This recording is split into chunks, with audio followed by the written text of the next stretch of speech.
सागरा हे दासे करुणा कोरी हो हे वैष्णव ठाकुर दयार सागर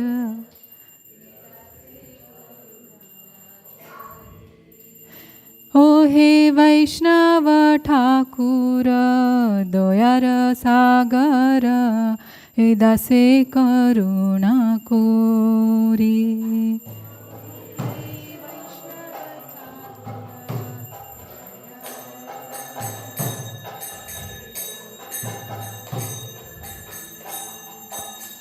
दिया पद छाया शोधो हे माया तुम्हारा चरण धोरी शोधो हे माया तुम्हारा चरण धोरी क्षय वेग दोमी क्षय दोष शोधी क्षय गुण देहो दासे क्षय वेग दोमी क्षय दोष शोधी क्षय गुण देहो दासे क्षय सत्संगा देहो हे आमारे मोक्षची संगेराशे क्षय सत्संगा देहो हे आमारे मोक्षची संगेराशे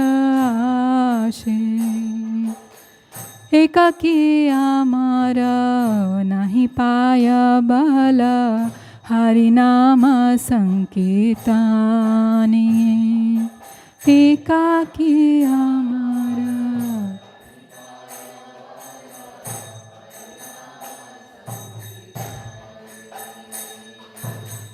तुम्ही कृपा कोरी शतबिंदू दिया देहो कृष्ण नाम धाने तुम्ही कृपा कोरी शतबिंदू दिया देहो कृष्ण नाम धाने कृष्ण से तुम्हारा कृष्ण दीते पारो तुम्हारा शक्ति आछे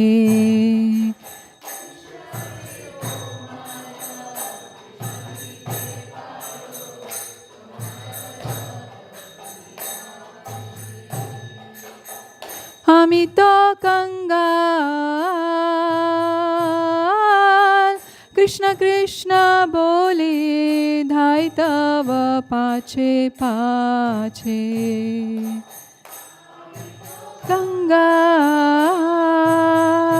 कंगाल कृष्ण कृष्ण बोले धाय तव पाछे पाछे ओ हे वैष्णव ठाकुर दयार सागर हे दासे करुणा कोरी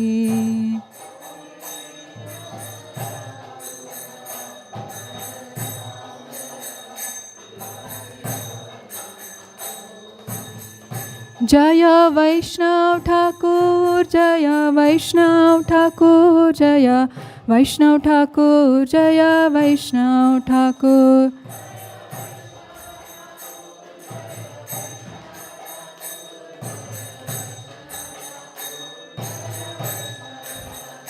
हरे कृष्णा कृष्णा कृष्णा हरे हरे हरे राम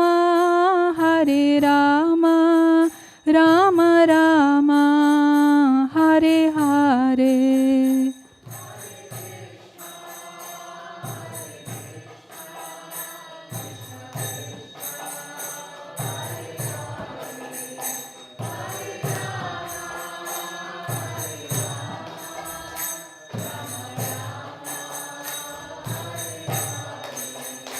हरे Krishna Krishna Krishna Hare Hare Hare Ram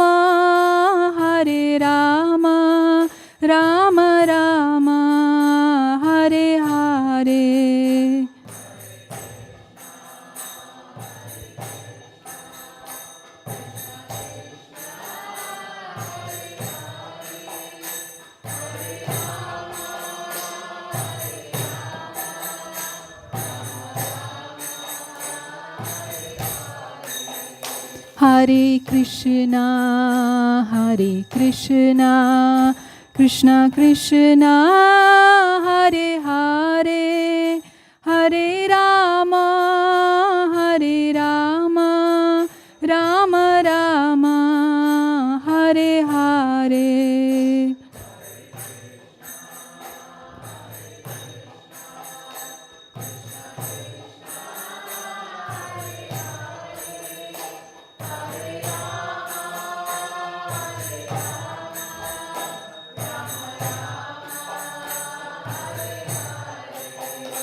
Hare Krishna, Krishna Krishna, Hare Hare, Hare Rama, Rama Rama, Hare Hare.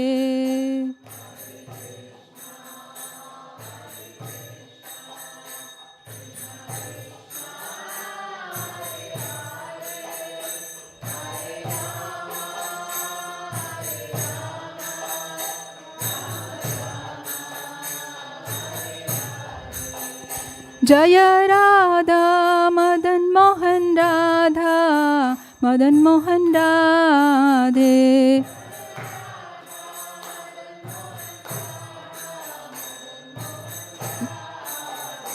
Jaya Mahaprabhu, Jaya Mahaprabhu, Jaya Mahaprabhu, Jaya Mahaprabhu.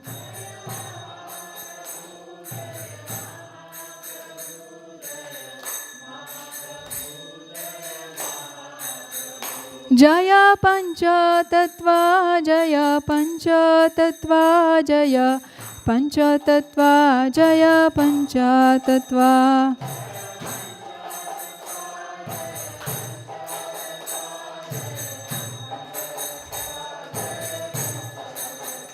Jaya Lakshmi Narasingha, Jaya Ananta Dev, Jaya Lakshmi Narasingha, Jaya Ananta Dev.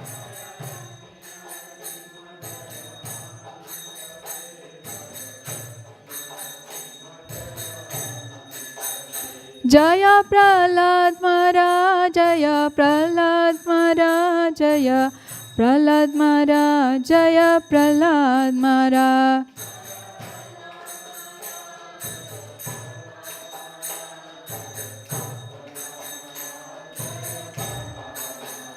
Jaya Jaya Prabhupada, Prabhupada, Prabhupada, Jaya Jaya Prabhupada.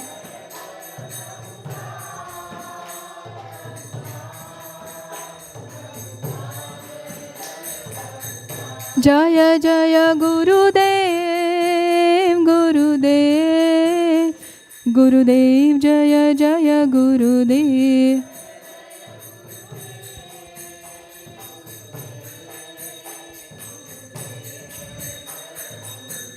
Nitai Gaur Premanande. Ujjvala Varana Gauravara Deham Vilasita Niravadhi Bhava Videham.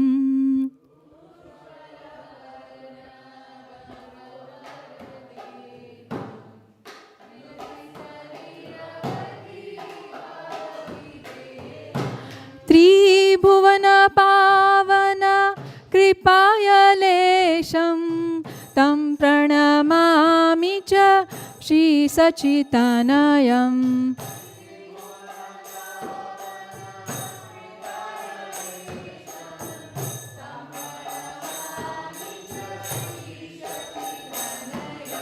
Gad Gadantara Bhava Vikaram Durjana Tarjana Nada Vishalam.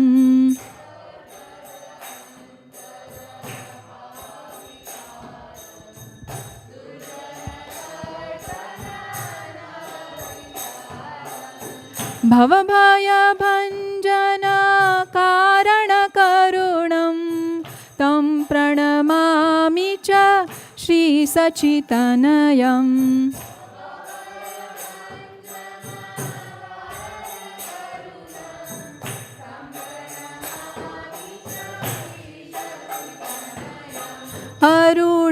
अरुणाम्बरधर चारुकपोलं इन्दुविनिन्दित नखचयरुचिरम्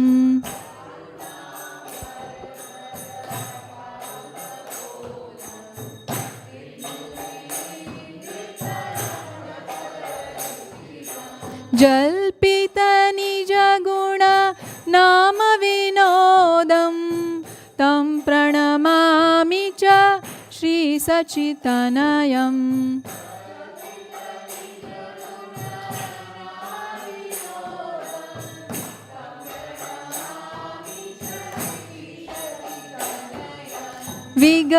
विगलितनयना कमलजलधारं भूषणनवरस भावविकारम्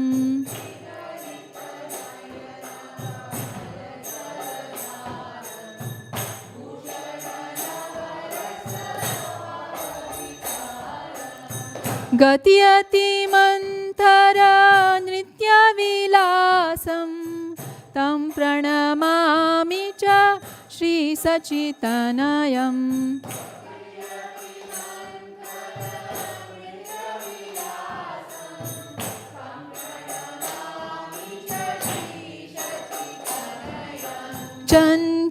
चञ्चलचारुचरण गतिरुचिरं मञ्जीररञ्जित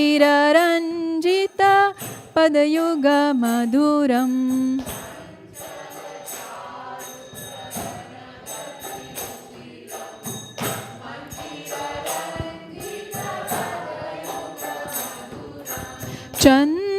चन्द्रविनिन्दित शीतलवदनं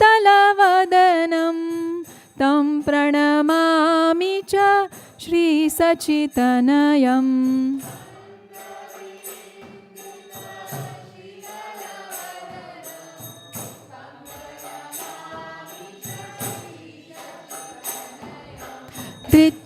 धृतकटिडोरा कमण्डलुदण्डं दिव्यकलेवर मुण्डितमुण्डम्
शेषा आलोक प्रवेश निद्राचारी उठ जीवा विभावरे शेषा आलोक प्रवेश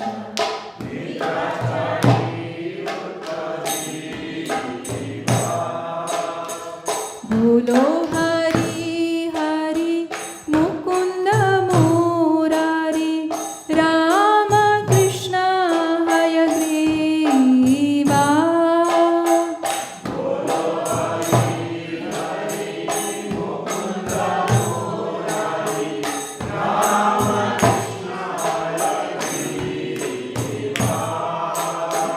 नृसिंह वामन श्रीमधुसूदन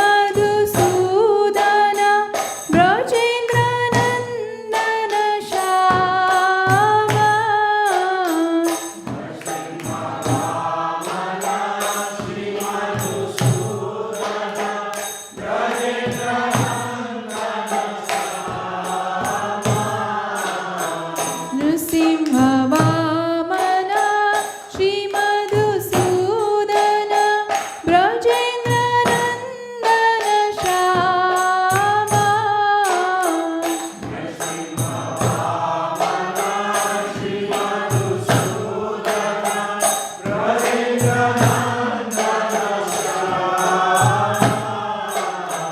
पूतन घातन कैतव शातन जय दशरथि रामा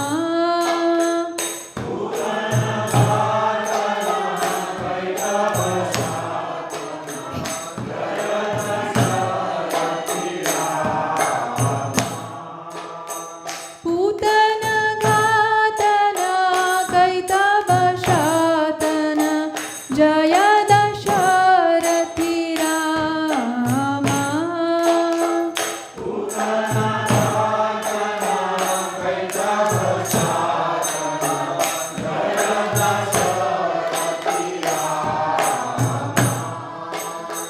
यशोदा दूलाल गोविंद गोपाल वृंदावन पुरंदरा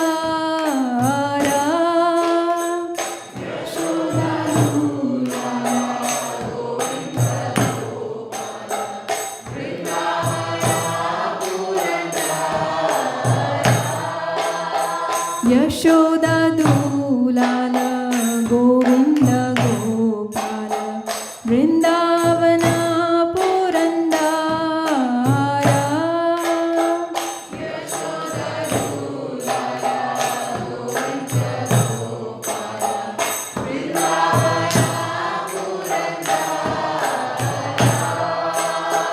गोपी प्रिया जना राधिका रामण भुवन सुंदर बारा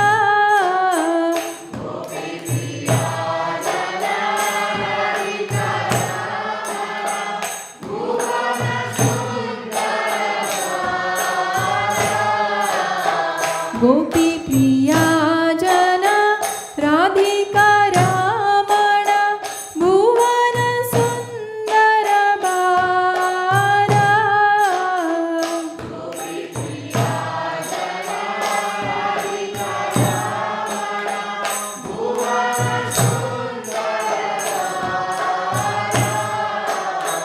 रावण नंतकर मखन तस्कर गोपी जना वस्त्रहारी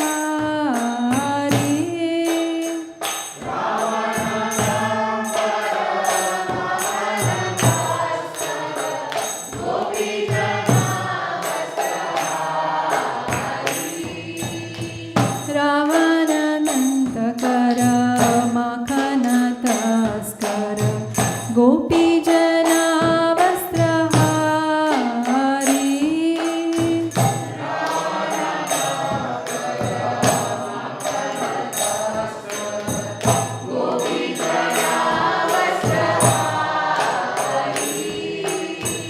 ब्रजेर राखल गोप वृंदापाल चित्त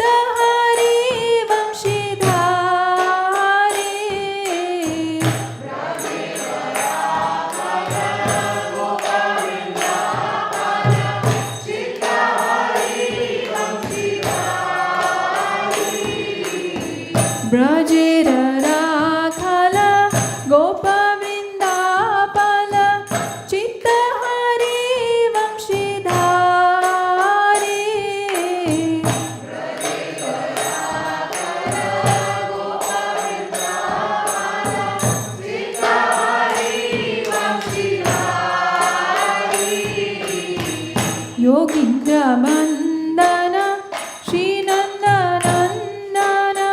व्रज जन भयहारी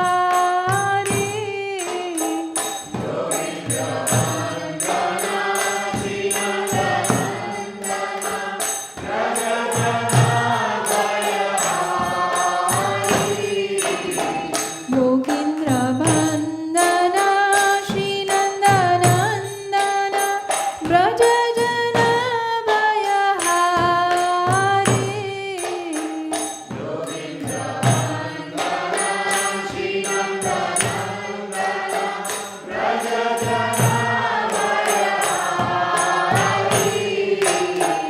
नवीन नीरदारूप मनोहर मोहन वंशी बिहारी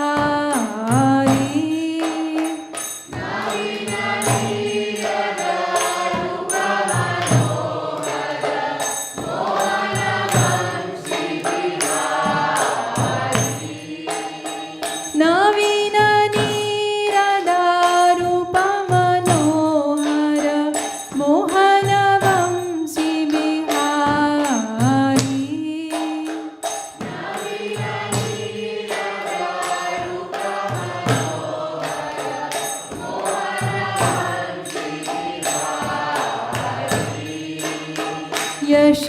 यशोदानन्दन कंसनिषूदन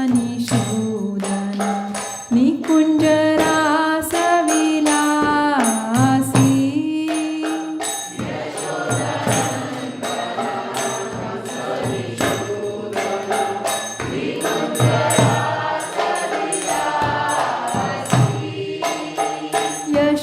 यशोदानन्दन कंसनिषूदन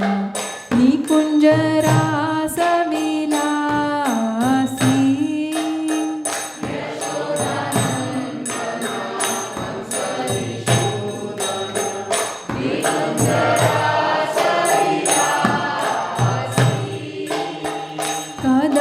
कदम्बकानन रासपरायण वृन्दाविपिन निवासी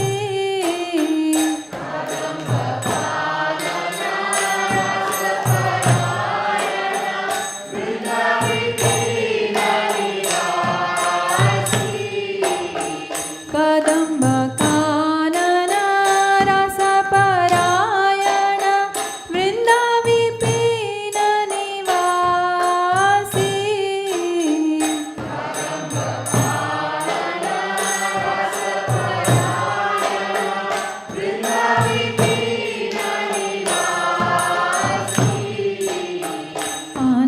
आनन्दवर्धन प्रेमानिकेतन फूलचरायुजक कामा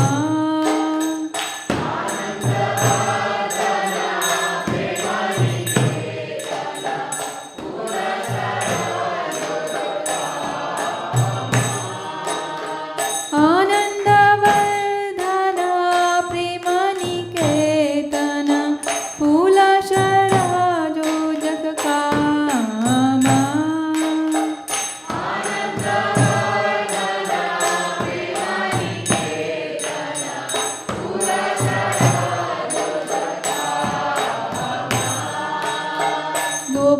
गोपङ्गणागण चित्तविनोदन समस्त गुणगणधामा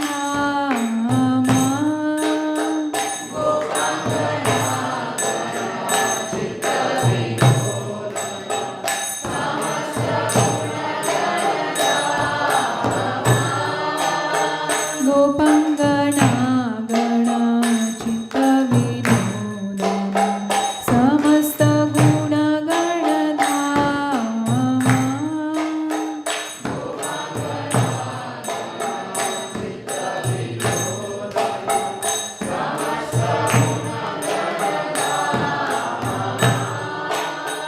जमुना जीवन गिरिपरायण मानस चन्द्र चकोरा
without my back towards. So they said it was okay. So, am I blocking something? No, you're not blocking. Yeah, so the Guru Puja way. So Prabhuji said, this is clear, but not your back.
Hare Krishna. I offer my respectful obeisances to all of you because you're all Vaishnavas. You came to listen Krishna Katha. So please accept my humble obeisances at your lotus feet. Also for the online audience and everybody assembled here, I offer my Dandavat Pranams. Seeking all of your permission and blessings, we will discuss Krishna Katha today. So first we will do Mangalacharan prayers, and then after that we will do small kirtan, and then we'll get started with the topic for today will be teachings, lessons from the life of Queen Kunti. So we'll see what is Kunti Maharani made of and what we can learn from her. So we'll do the Mangalacharan prayers in unison together to invoke auspiciousness. Although all these subject matters are given in the books, but it needs extra mercy for us to understand the deeper aspects. That's why we do these Mangalacharan prayers. You know, Bhagavad Gita, Bhagavatam is an open book, but still, in order to understand that subject matter, we need the mercy of, the Acharyas, Guru Maharaj, Acharyas, Srila Prabhupada, and Chaitanya Mahaprabhu and Radha Krishna. So that is why we do the Guru Pranam Mantras, Mangalacharan. Om Ajnanatimirandasya Jnananjana Shalakaya Chakshurun Militam Yena Tasmai Shri Gurave Namaha. Sri Chaitanya Manobhishtam Stapitam Yena Bhutale Swayam Rupa Kada Mahyam Dadate Swapadantikam Vandeham Shri Guru Shri Yuta Padakamalam Shri Gurun Vaishnavamscha Shri Rupam Sagrajatam Sahagana Raghunathanvitam Tam Sajivam Sadvaitam Savadutam Parijana Sahitam Krishna Chaitanya Devam Shri Radha Krishna Padan Sahagana Lalita Shri Vishakhanvitamscha He Krishna Karuna Sindho Dinabandho Jagatpate Gopesha Gopika Kanta Radha Kanta Namostute Tapta Kanchana Gaurangi Radhe Vrindavaneshwari Vrishabhanu Sute Devi Pranamami Hari Priye Vancha Kalpatarubhyascha Kripa Sindubhya Evacha Patitanam Pavanebhyo Vaishnavebhyo Namo Namaha. Jai Sri Krishna Chaitanya Prabhu Nityananda Shri Advaita Gadadhara Shri Vasadi Gaura Bhakta Vrinda Hare Krishna Krishna Krishna Hare Hare Hare Rama Rama Rama Hare Hare. Matsamo nasti papatma naparadi chakaschana parihare pilajjame kimbruve purushottama yuvatinam yatha yuni yunam cha yuvatau yatha mano bhiramate tadvan mano me ramatam tvai bhumau skalitapadanam bhumireva valambanam Tvai jata paradanam tvameva sharanam prabho Govinda vallabhe radhe prartaye tvamaham sada Tvadiyam iti janatu govindo mam tvaya saha Radhe vrindavanadishe karunamritavahini Kripaya nijapadabja dasyam mahyam pradiyatam Trinadapi sunichena tarorapi sahishnuna manina manadena kirtaniya sada harihi कथंचना स्मृते यस्मिन् दुष्करं सुकरं भवेत् विस्मृते विपरीतं स्यात् श्रीचैतन्यं नमामि तं संसारदुःखजलदौ प्रतितस्य कामा क्रोधादिनक्रमकरे कवलीकृतस्य दुर्वासनानिगडितस्य निराश्रयस्य चैतन्यचन्द्र मम देहि पदावलम्बम् चैतन्यचन्द्र मम देहि पदावलम्बम्. Sri Chaitanya Mahaprabhu ki jai. Hare Krishna. So, we'll do a small kirtan and then we can get started. Kartal Prabhu.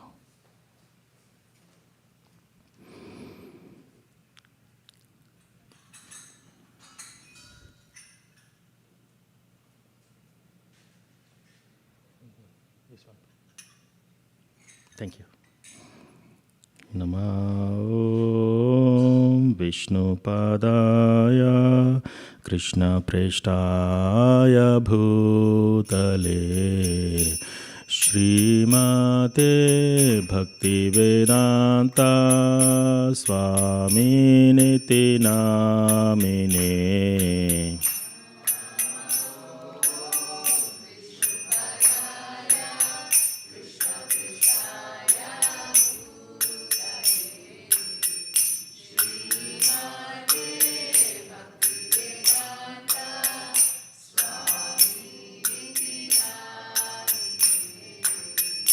Namaste Saraswate Deve Gauravani Pracharine Nirvishesha Shunyavadi Paschatya Deshatarine.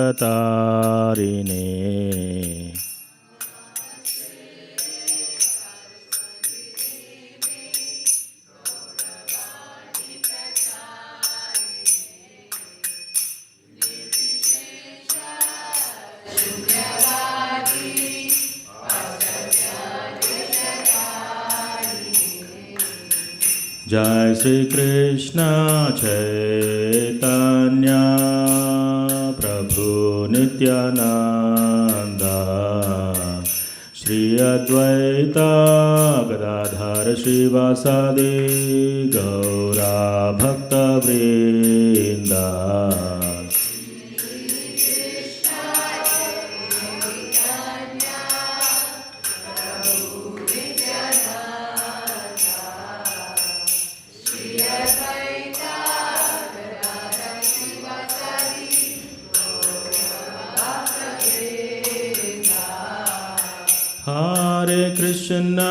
Hare Krishna, Krishna Krishna, Hare Hare, Hare Rama,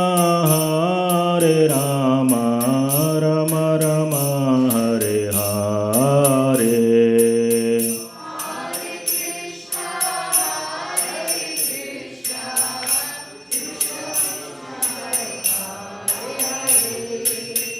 Hare Rama, Rama Rama, Hare Hare. Hare Krishna,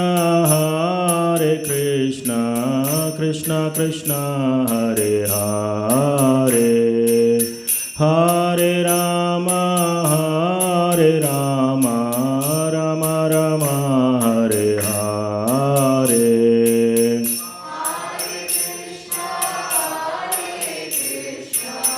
Krishna Krishna, Hare Hare.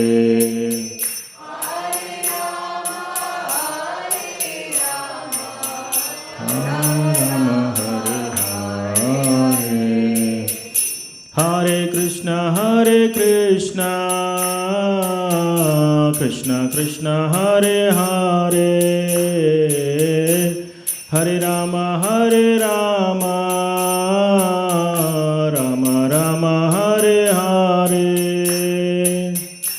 Hare Krishna, Krishna Krishna, Hare Hare. Hare Rama, Rama Rama, Hare Hare. Hare Krishna, Krishna Krishna, Hare Hare, Hare Rama,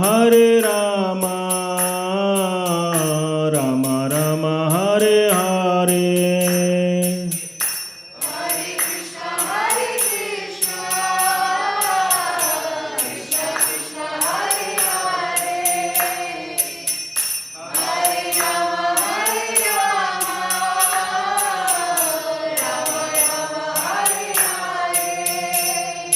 Hare Krishna, Hare Krishna, Krishna Krishna, Hare Hare, Hare Rama, Rama Rama, Hare Hare. Hare Krishna, Krishna Krishna, Hare Hare, Hare Ram, Ram Ram, Hare Hare. Hare Krishna, Krishna Krishna, Hare Hare, Hare Rama, Ram Ram, Hare Hare. Hare Krishna, Krishna Krishna, Hare Hare, Hare Ram, Ram Ram, Hare Hare. Hare Krishna, Krishna Krishna, Hare Hare, Hare Rama, Ram Hare Hare. Jaya Gauranitai, Jaya Gauranitai.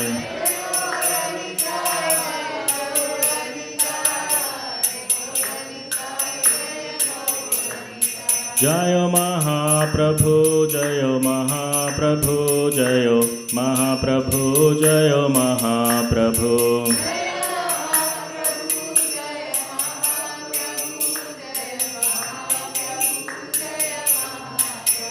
Jaya Radha Madan Mohan, Radhe.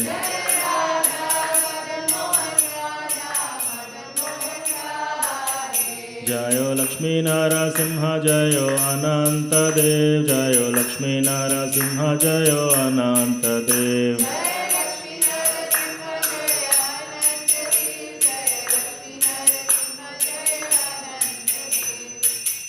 Jayo Prabhupada, Jayo Prabhupada, Jayo Prabhupada, Jayo Prabhupada.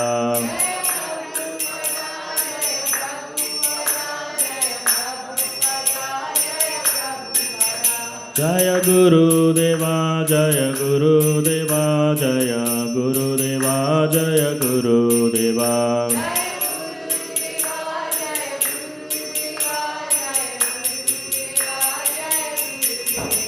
Nitai Gaura Hari Bol, Hari Bol, Hari Bol, Nitai Gaura Hari Bol.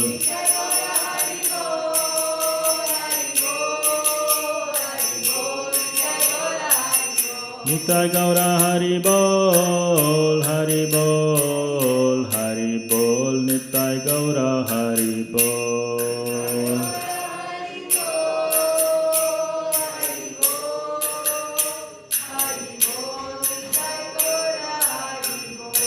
Gaur Premanande, Hari Hari Bol, Ananta Koti Vaishnava Vrinda ki jai, Srila Prabhupada ki jai.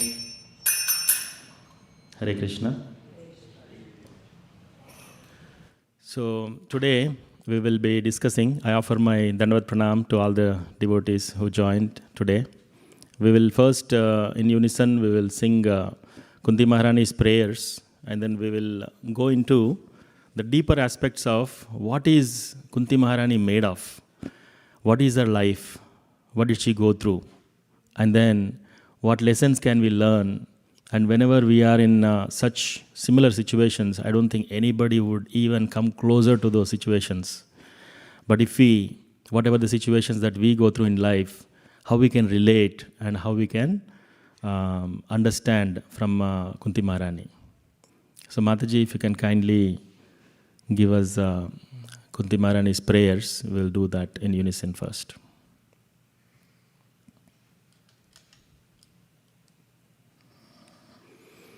Kunti Vacha Namasye Purusham Tvadyam Ishwaram Prakrite Param Alaksham Sarva Bhutanam Antarbahir Avastitam Maya Javanikachannam Agnadokshajamavyayam Nalakshase Mudha Drisha Natho Natyadharo Yata तथा परमहंसानां मुनीनां अमलात्मनां भक्तियोगविधानार्थं कथं पश्येमहि स्त्रियः कृष्णाय वासुदेवाय देवकी नन्दनाय च नन्दगोपकुमाराय गोविन्दाय नमो नमः नमः पङ्कजनाभाय नमः पङ्कजमालिने नमः पङ्कजनेत्राय नमस्ते पङ्कजाङ्ग्रये यथा ऋषिकेशकलेन देवकी कंसेन रुद्धाति चिरं सुचार्पिता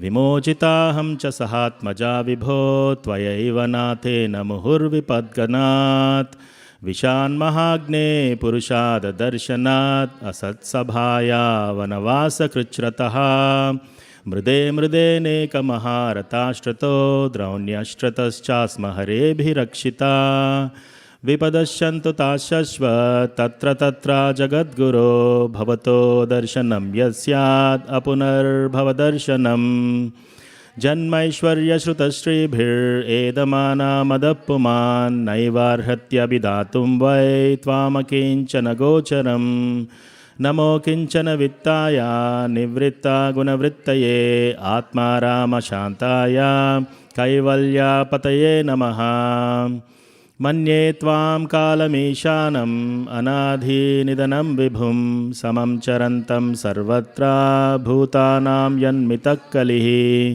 न वेद कश्चित् भगवंश्चिकीर्षितं तवेहमानस्य नृणां विडम्बनं न यस्य कश्चित् दयितोऽस्ति कर्हिचित् द्वेष्यस्य यस्मिन् विषमामतिर्नृणाम् जन्मकर्म च विश्वात्मन् अजस्या कर्तुरात्मनः तिर्यन्ऋषिषु यादस्सु तदत्यन्ता विडम्बनम् गोप्या ददे त्वयि कृतागसि धाम तावद् याते दशाश्रुकलिलाञ्जनसम्भ्रमाक्षं वक्त्रं निनीय भयभावनया स्थितस्या सा मां विमोहयति भीरपि यद्भिबेति केचिदाहुरजं जातं पुण्यश्लोकस्य कीर्तये यदोप्रियस्यान्वबाये मलयस्येव चन्दनम् अपरे वासुदेवस्य देवक्यां याचितोऽभ्यगात् अजस्त्वम् अस्य क्षेमाय वधाय शशुरद्विषाम् भारावतारणायान्ये भुवो नावा इवोदतौ सीदन्त्या भूरिभारेण जातो ह्यात्मा भुवार्तितः भवेस्मिन् क्लिश्यमानानाम् अविद्याकामकर्मभिः श्रवणस्मरणार्हानि करिष्यन्निति केचन शृण्वन्ति गायन्ति गृह्णन्त्यभीक्ष्णसः स्मरन्ति नन्दन्ति तवेहितं जना तयेव पश्यन्त चिरेण तावकं भवप्रवाहो परमं पदाम्बुजम् अप्यद्यनस्त्वं स्वकृते हितप्रभो जिहाससि स्वित्सुहृदोऽनुजीविनः येषां न चान्यद्भवतः पदाम्बुजात् परायणं राजसुयोजितां हसाम् केवयं नामरूपाभ्यां यदुभिः सह पाण्डवा भवतो दर्शनं यर्हि ऋषिकानाम् इवेशितुः नेयं शोभिष्यते तत्र यथादानीं गदाधर त्वत्पदेरङ्किता भाति स्वलक्षणा विलक्षितैः हरे Krishna. Thank you so much. So we'll see what Chaitanya Mahaprabhu will take us through today in terms of the life of Queen Kunti, and then we'll see there are so many pastimes. It will take actually days to describe the life of Queen Kunti Maharani, but we have about 1 hour 5 minutes to go through some of the pastimes. And while we are going through this, you can pay attention to what Kunti Maharani is going through in her life. In the entire episode of Mahabharata, if somebody has gone through, if you had to pick one person who has gone through extraordinary, extreme difficulties, that is Kunti Maharani. Nobody in the history of Mahabharata has gone through so many painful problems as compared to Kunti Maharani. And she has a special place in Srimad Bhagavatam. It is her prayers are placed in the first in Bhagavatam. So we see a lot of prayers, and Kunti Maharani prayers comes in the beginning. So she is special. And Srila Prabhupada in the purport writes, Kunti Maharani is the success potency of the Supreme Lord. So she is very special devotee. And then we can learn a lot of lessons on tolerance, how to depend on Krishna, how to pray, and how to deal with situations when they come. And even if we take a fraction of her humility and tolerance, our life as a devotee will be successful.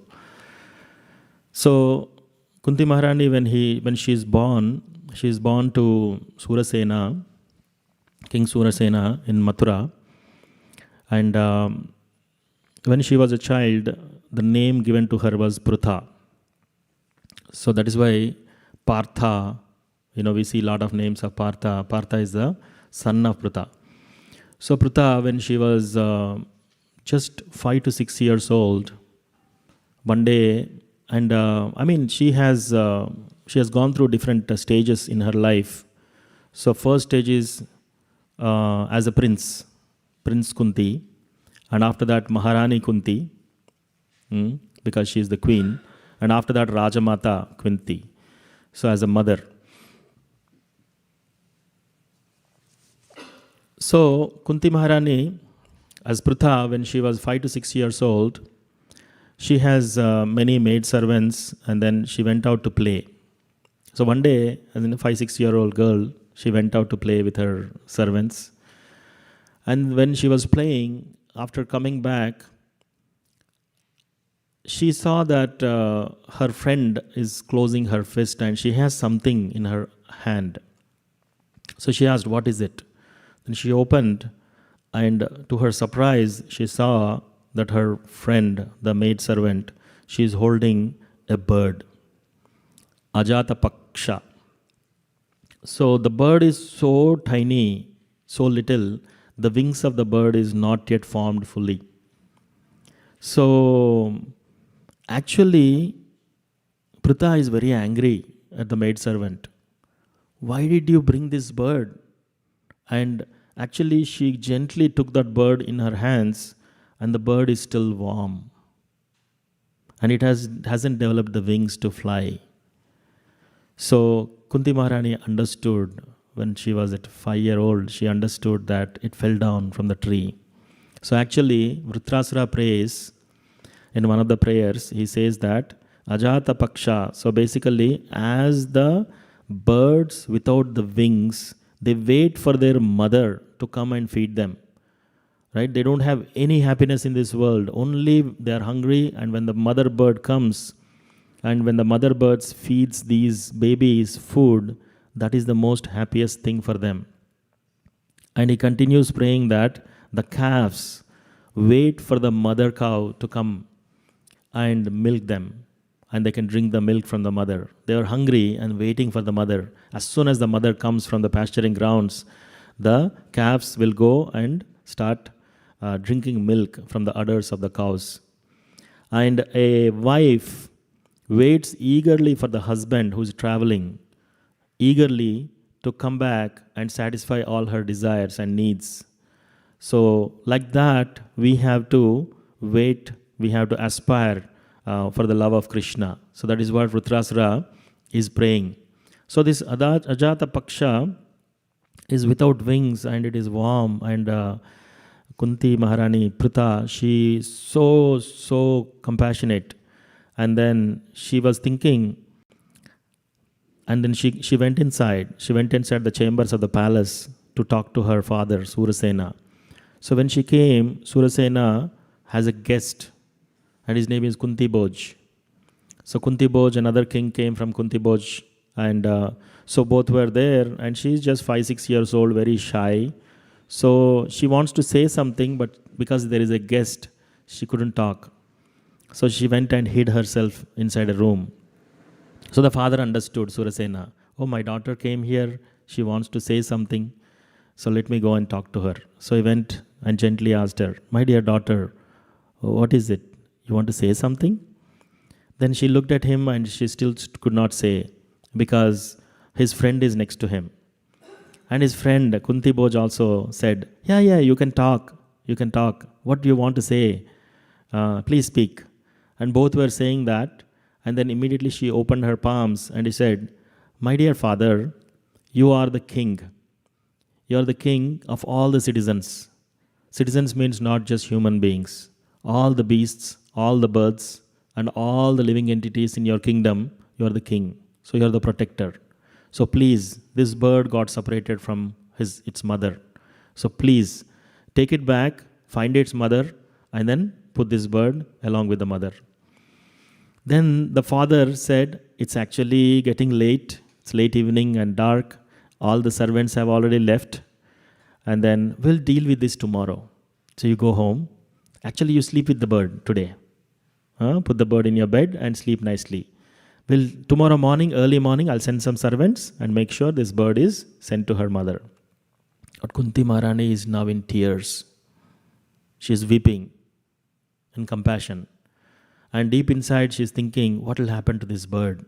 It got separated from the mother. No comfort can give anything for this bird. And she is intensely crying. And seeing her crying, Kunti Bhoj, the guest king, he felt that, okay, let me go. I will go and I will find that bird and we will put this bird in its nest. So come with me. So as the guest is going, the king also have to go along with the guest. So Surasena also went. So both the kings as well as the Pritha, they all went and slowly they found the tree. And then King Surasena, he removed the Uttariya, the chadar, and he tied to his waist and he started climbing the tree. Actually, both Kunti Bhoj was saying, I'll climb. No, you are a guest, let me climb. So the kings are trained to even climb the trees. Even today, like all the army officers, they are trained in multiple things. They have to jump from a wall, they have to climb a wall, they have to climb the hill in certain time. So they'll get good training. So they can and should climb trees in case of a need. That is the king, how they are supposed to take care of the kingdom and the citizens.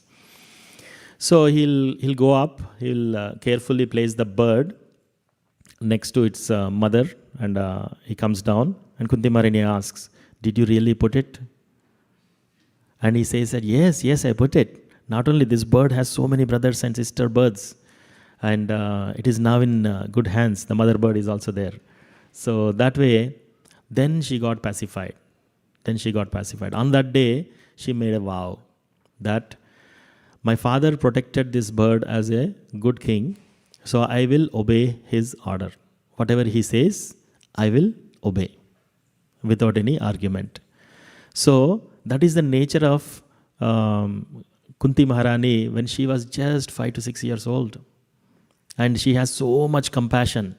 So His Holiness Radhanath Swami Maharaj says, the success of a devotee or any individual for that matter is determined by how much compassion they have for other living entities. So we should also gauge ourselves on how much compassion really we have when we are doing our services, when we are going out for book distribution, when we are preaching, when we are dealing with other devotees, when we are dealing with other non-devotees, and all the people who are troublemakers around us, how we are dealing, and how much compassion we have, that determines our success in our devotional progress. So this compassion and karuna is the essential aspect, and if somebody is gifted with that, their devotion is fructified. That is the main ingredient of the devotion. If you can see the quality, what is the outcome of our devotional service, if we are able to correlate and show compassion and karuna to the living entities, then we are in the right direction. But if you are agitated and if you are feeling disturbed by seeing others' distress, right, that is not a Vaishnava. A Vaishnava is paradukka dukki. So when somebody is in distress, the Vaishnava cries more than that person, relates more than that person. Lord Ramachandra, when he goes out, whenever he finds any citizen with trouble, and if they are sharing their problem, Lord Ramachandra used to sit with them and cry in tears, more than the person who is actually going through the problem. And when somebody is happy and they are sharing something to Lord Ramachandra, he used to feel more jubilant than the person who is going through that happiness. So that is the quality of a Vaishnava, paradukka dukki. So if somebody is happy, we should be more happy. And if somebody is distressed, we should be more distressful. But the thing is, we cannot fake that. If we fake that, it will become so awkward, right? That is something not which we can fake. It is natural, and it is the mercy. So Pruta grew up, and when she was 13 years old, one day, this situation happened before Pruta is even born. So Surasena and Kunti Bhoj, they both went for hunting. They both went for hunting all day. They were doing hunting, and then they came back. And Kunti Bhoj is very, very disappointed. On the day, they could not hunt anything, no animal. And then Surasena is thinking that, my dear friend, why are you so worried? You know, we are kings. If not today, tomorrow we'll go for hunting and we'll get something. Don't be so dejected. Then he's crying and he says that, no, I'm not dejected because we didn't get proper hunting animals or anything like that today. And they are kings. They can hunt, Kshatriyas. So he said that, I am living a life, I have kingdom, I am a king, but I don't have any children. What is the use of my life? What will happen to my kingdom? There is nobody to take care of the kingdom after I leave the body. So that is the reason I am actually disappointed and dejected. So at that time Surasena says, when I have children, the first child born to me, I will give you for adoption. So this happened before Pruta is born. So one day, Surasena takes, Kunti Bhoj comes and they go, Surasena says, Pruta, please come. I want to take you to a place today. Come on the chariot. So she told, let me go and tell my mom about me going. But he said, no, you don't have to tell, just come. And then she made a vow that she will always obey her father. So immediately she came to the chariot, and then she got on the chariot, and Surasena and Kunti Bhoj, they all went to Bhojpur. So from Mathura, they traveled to Bhojpur. Bhojpur is in Bhopal area in Madhya Pradesh, in the modern India. So they traveled, and that province is ruled by Kunti Bhoj. So they come there, they spend the whole day, and Pruta is at the time 13 years old. She went and she's just talking to one maid servant. There is a big palace, there's nobody there except one maid servant who is just talking and spending some time with Pruta. So Pruta was playing like that, and the evening time happened, and then Surasena said, okay, it's time for me to go now. And he started. And Pruta was very happy. There is nobody here, I'm getting bored. Let's go, daddy, let's go, father. And he told that, no, you're staying here. And without talking, he's just walking. He's just walking very, very swiftly. And then before leaving, he cut his finger, and with the blood, he put some tilak to the daughter Pruta, and he turned back and he's walking very swiftly. And Pruta, not knowing what is happening, and she's running behind him. Father, what happened? Please tell me. And he's just marching away. And then, Father, did I do any mistake? What happened? What wrong did I do? And he got into the chariot. And he started the chariot, and he's driving the chariot as fast as he can. And Pruta is running behind the chariot. Father, what happened? Did I do any mistake? Please don't leave me here. I don't want to stay here. I am bored. I want to come back. If you want to reject me, you just put me in the streets of Mathura. I will beg and live. But please don't leave me here. She's running. And father wouldn't listen. He just charges, takes off. And she's in tears. She's crying. And then Kunti Bhoj comes. And Kunti Bhoj says that, my dear Pruta, your father kept his word as a Kshatriya. He gave me a word that he will give his first daughter to me for adoption. But I am also a Kshatriya. I will also keep my word now. Come back. I will take you to your father. Then Pritha says that, no, it is fine. This is my father's will. He wants me to come here, so I'll obey his order. She made a vow that he'll obey the order. So like that, she stayed there. And then she sent some ring for her mother so that, she's staying safe here. She didn't even have to talk to her mother before coming here and send any message to her.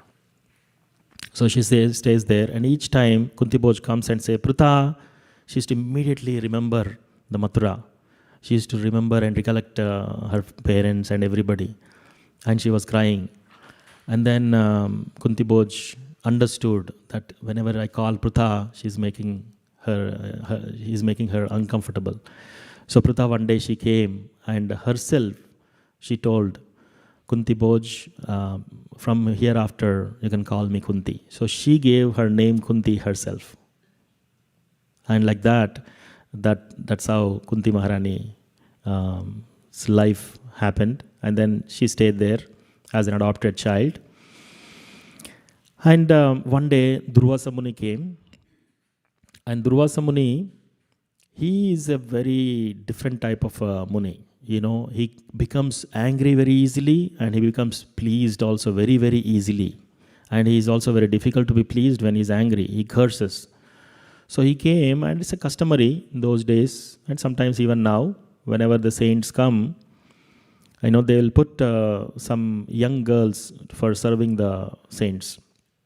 So like when Arjuna, in disguise as a sadhu, he went to Mathura, Dwarka, then they have put Subhadra to serve the saint Arjuna in disguise. So like that, now Kunti Maharani is, Prince Kunti is engaged in the service of Durvasa Muni. And he was doing this yajna day and night, 24 hours a day. And he's demand, he asks a lot of things, and then you should be on time, perfect, everything should be made properly.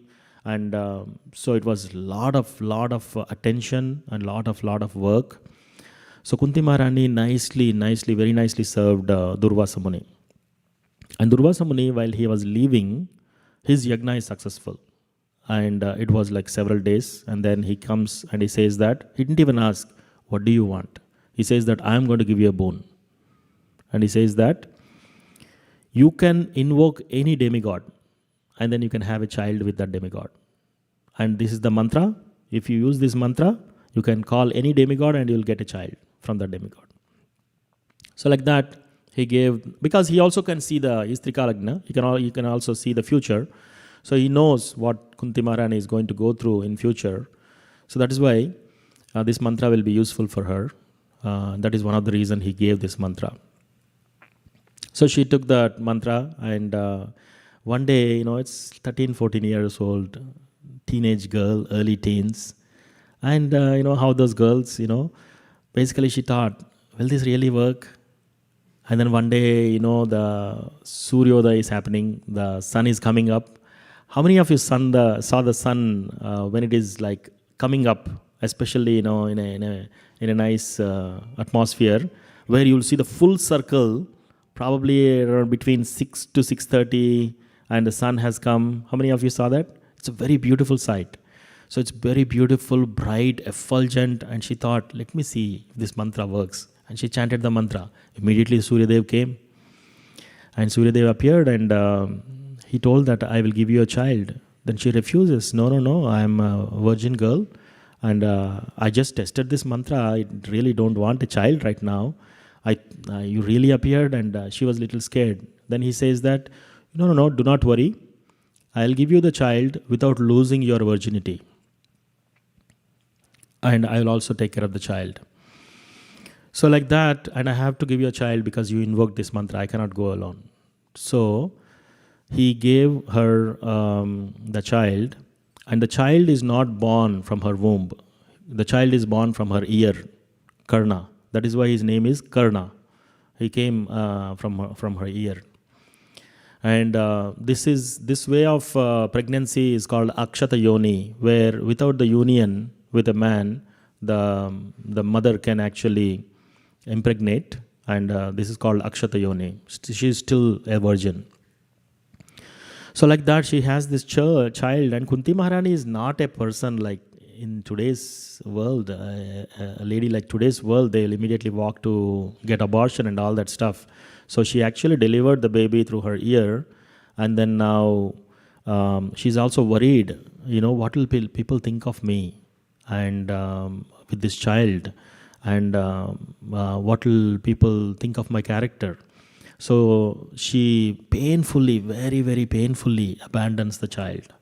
So she puts the child, and she also consults Surya Dev, and she wraps the child in a basket with all the gold ornaments and everything. And the child is also very effulgent because he's born from the Surya Dev, right? He also have the kavacha and kundal. So basically he has an armor when he's born, and he also has the kundal where the earrings. It looks very, very effulgent and beautiful. So puts the child, and with tears and with so much pain, she puts that box in a river. And then eventually that box comes across in another town, and one carpenter, he picks it up, and they adopts that child, and that is Karna. That is the boy who grows as Karna. So that is how Kunti Maharani had the first child and also adopted that child. So as time is passing, it's time for her marriage. So Bhishma Pitamaha, who's the grandsire, elderly person in the family, so he went, and he has looked so many princess and prince, and then he thought, for my princess like Pandu, Kunti Maharani will be very good. So there is a Swayamvara where the girl will choose her own husband. So he will ask Pandu to go there when the Swayamvara is happening. So it's not like a arranged marriage, but it's like the girl can choose her husband. So the girl will actually, all the prince from every province, they will come, whoever wants to marry her. And then she gets to choose her own choice. And she has so many people there, and she can, as she was glancing, she looked at Pandu, and Pandu is very effulgent and very great Kshatriya, and he's from Hastinapur, and his family lineage is so great. And as soon as she looked at Pandu, she felt that this is my suitable husband. And she goes, puts the garland on him and chooses him as her husband. So, but Pandu is a very different type of a king. Whenever something is given to you, the kingdom is his now from his father. Both his father and his brother's father, both of them died. So Pandu is now the king of the kingdom, Hastinapur, Kururaj. But he's always interested in kind of expanding the kingdom. And also he's not attached to the kingdom also. He wants to live in the forest always. He's a very, very virtuous king. So immediately after getting married, he started on a voyage. So basically he took his chariot without even having his even first night with the queen. So he left. And he started conquering places, and he was a very great Kshatriya. And he wants to go conquer all the world and bring everybody under his rule, under his thumb. So like that, he went for an expedition. And as part of the expedition, he also went to Madradesh. And Madradesh is ruled by, in the Madra Naresh daughter is there, Madri. So he got another wife there. So after, as part of the expedition. So he comes back, and first time Queen Kunti again sees him coming with another wife. She didn't even have her first night ceremony with the king, and he brought another wife. Now just imagine what any woman would do at this point, right? You got married and your husband goes and gets another wife. She has only two choices: to reject him and run away, go away, or to deal with the situation. So Kunti Maharani, she said, okay, this is the desire of my husband, so let it be. And then she accepted Madri as her co-wife. So like that, and she accepted her in such a way that in future there was no difference at all between those two. They were going well so nicely. In the modern times, within the family itself, forget about co-wife, even between the brothers, between the sisters, and between the family, you are my husband and I am your wife. That's it. No more person should be involved within us. Things are like that. So pathetic nowadays. And look at Kunti Maharani, how noble she is.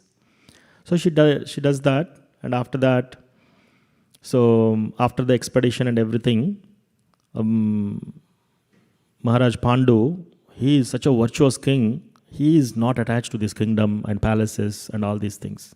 So he thought that let's go on an excursion. He said that I'm not interested in the kingdom. He appointed his elder brother Dhritarashtra as an appointed king. And then actually it is his kingdom. He is blind, his brother is blind, but still he appointed just to take care while he's off on an excursion. So he goes to Himalayan forests.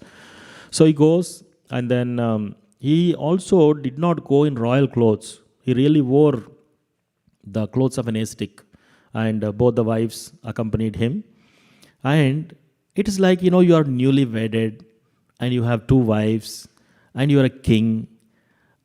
How the things will be. So he went out and he started shooting arrows, and he's a king, and all the people in the forest, whenever they looked at him, they looked at this person is from God, heavenly planets. He came so handsome and so powerful, and he's practicing, and as part of Kshatriya practice, they also have to hunt some animals. So he took 5 arrows and he shot those 5 arrows, and then those arrows went and hit a deer. And this deer started shouting in a human voice. Oh, what is this? What did I do? And then he runs closer to the deer, and the deer starts speaking. Oh, king, have you forgotten all these principles? How can you shoot? Hare Krishna.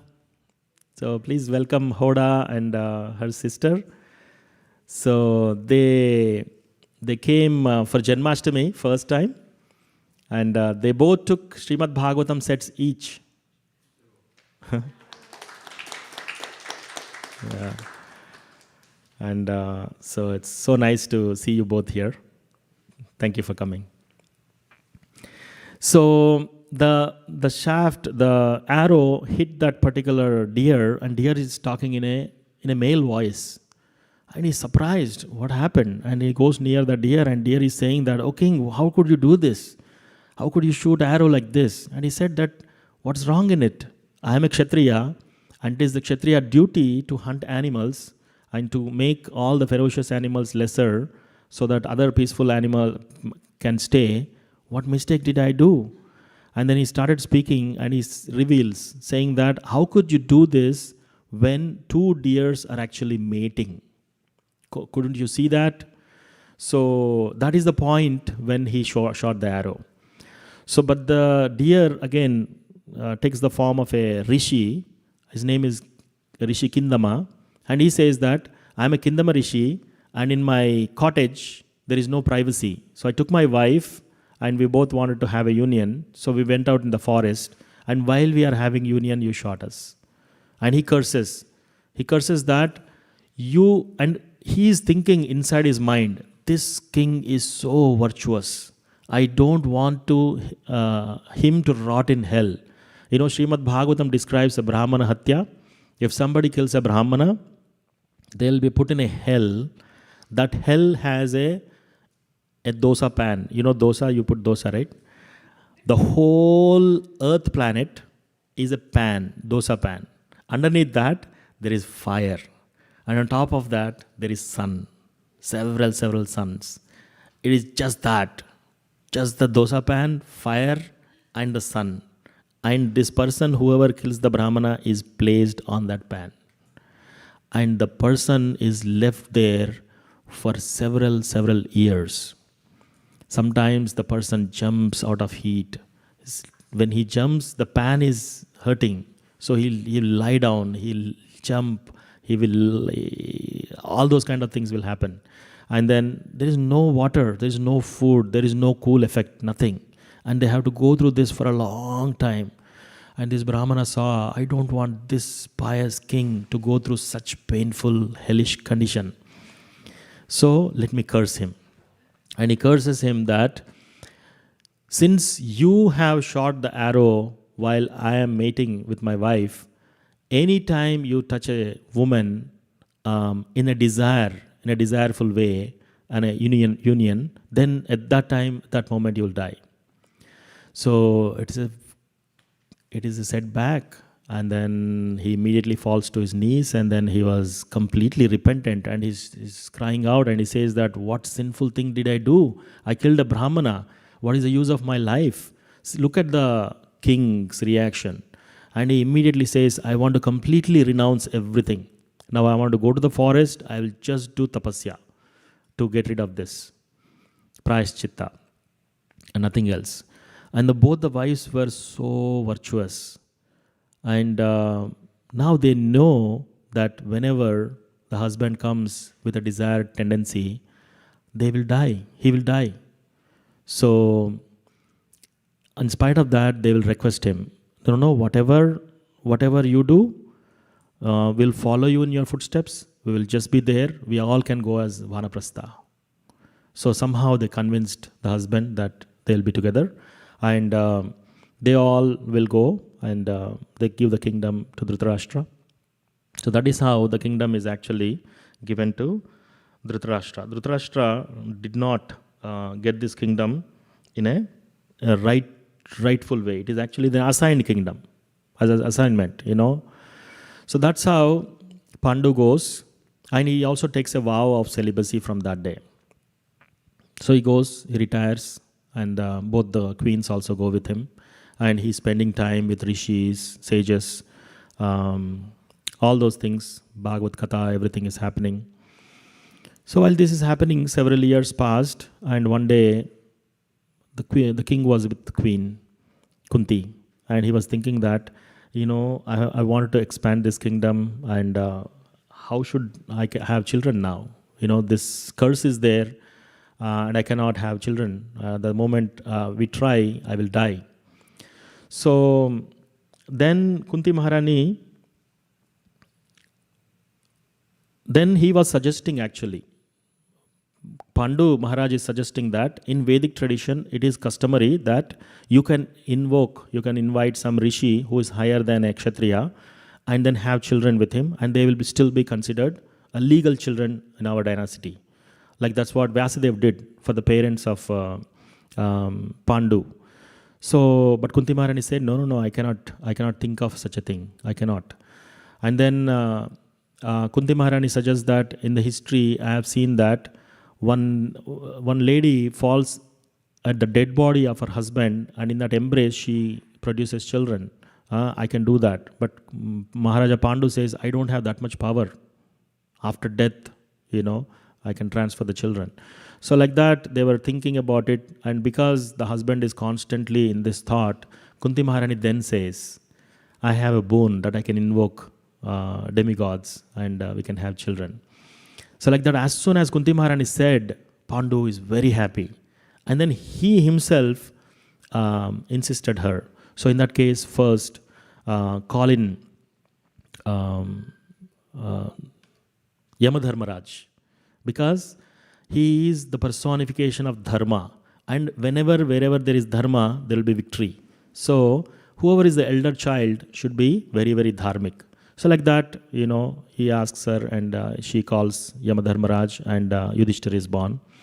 And after that, then he thought, okay, dharma should be good, but to take care of the kingdom, we need somebody very, very strong, very, very capable of protecting. So who is that? Vayudev. So then both of them invoke Vayudev, and like Bhima is born. So when Bhima is born, one day, Kunti is sitting with Bhima in the lap, and a lion roared.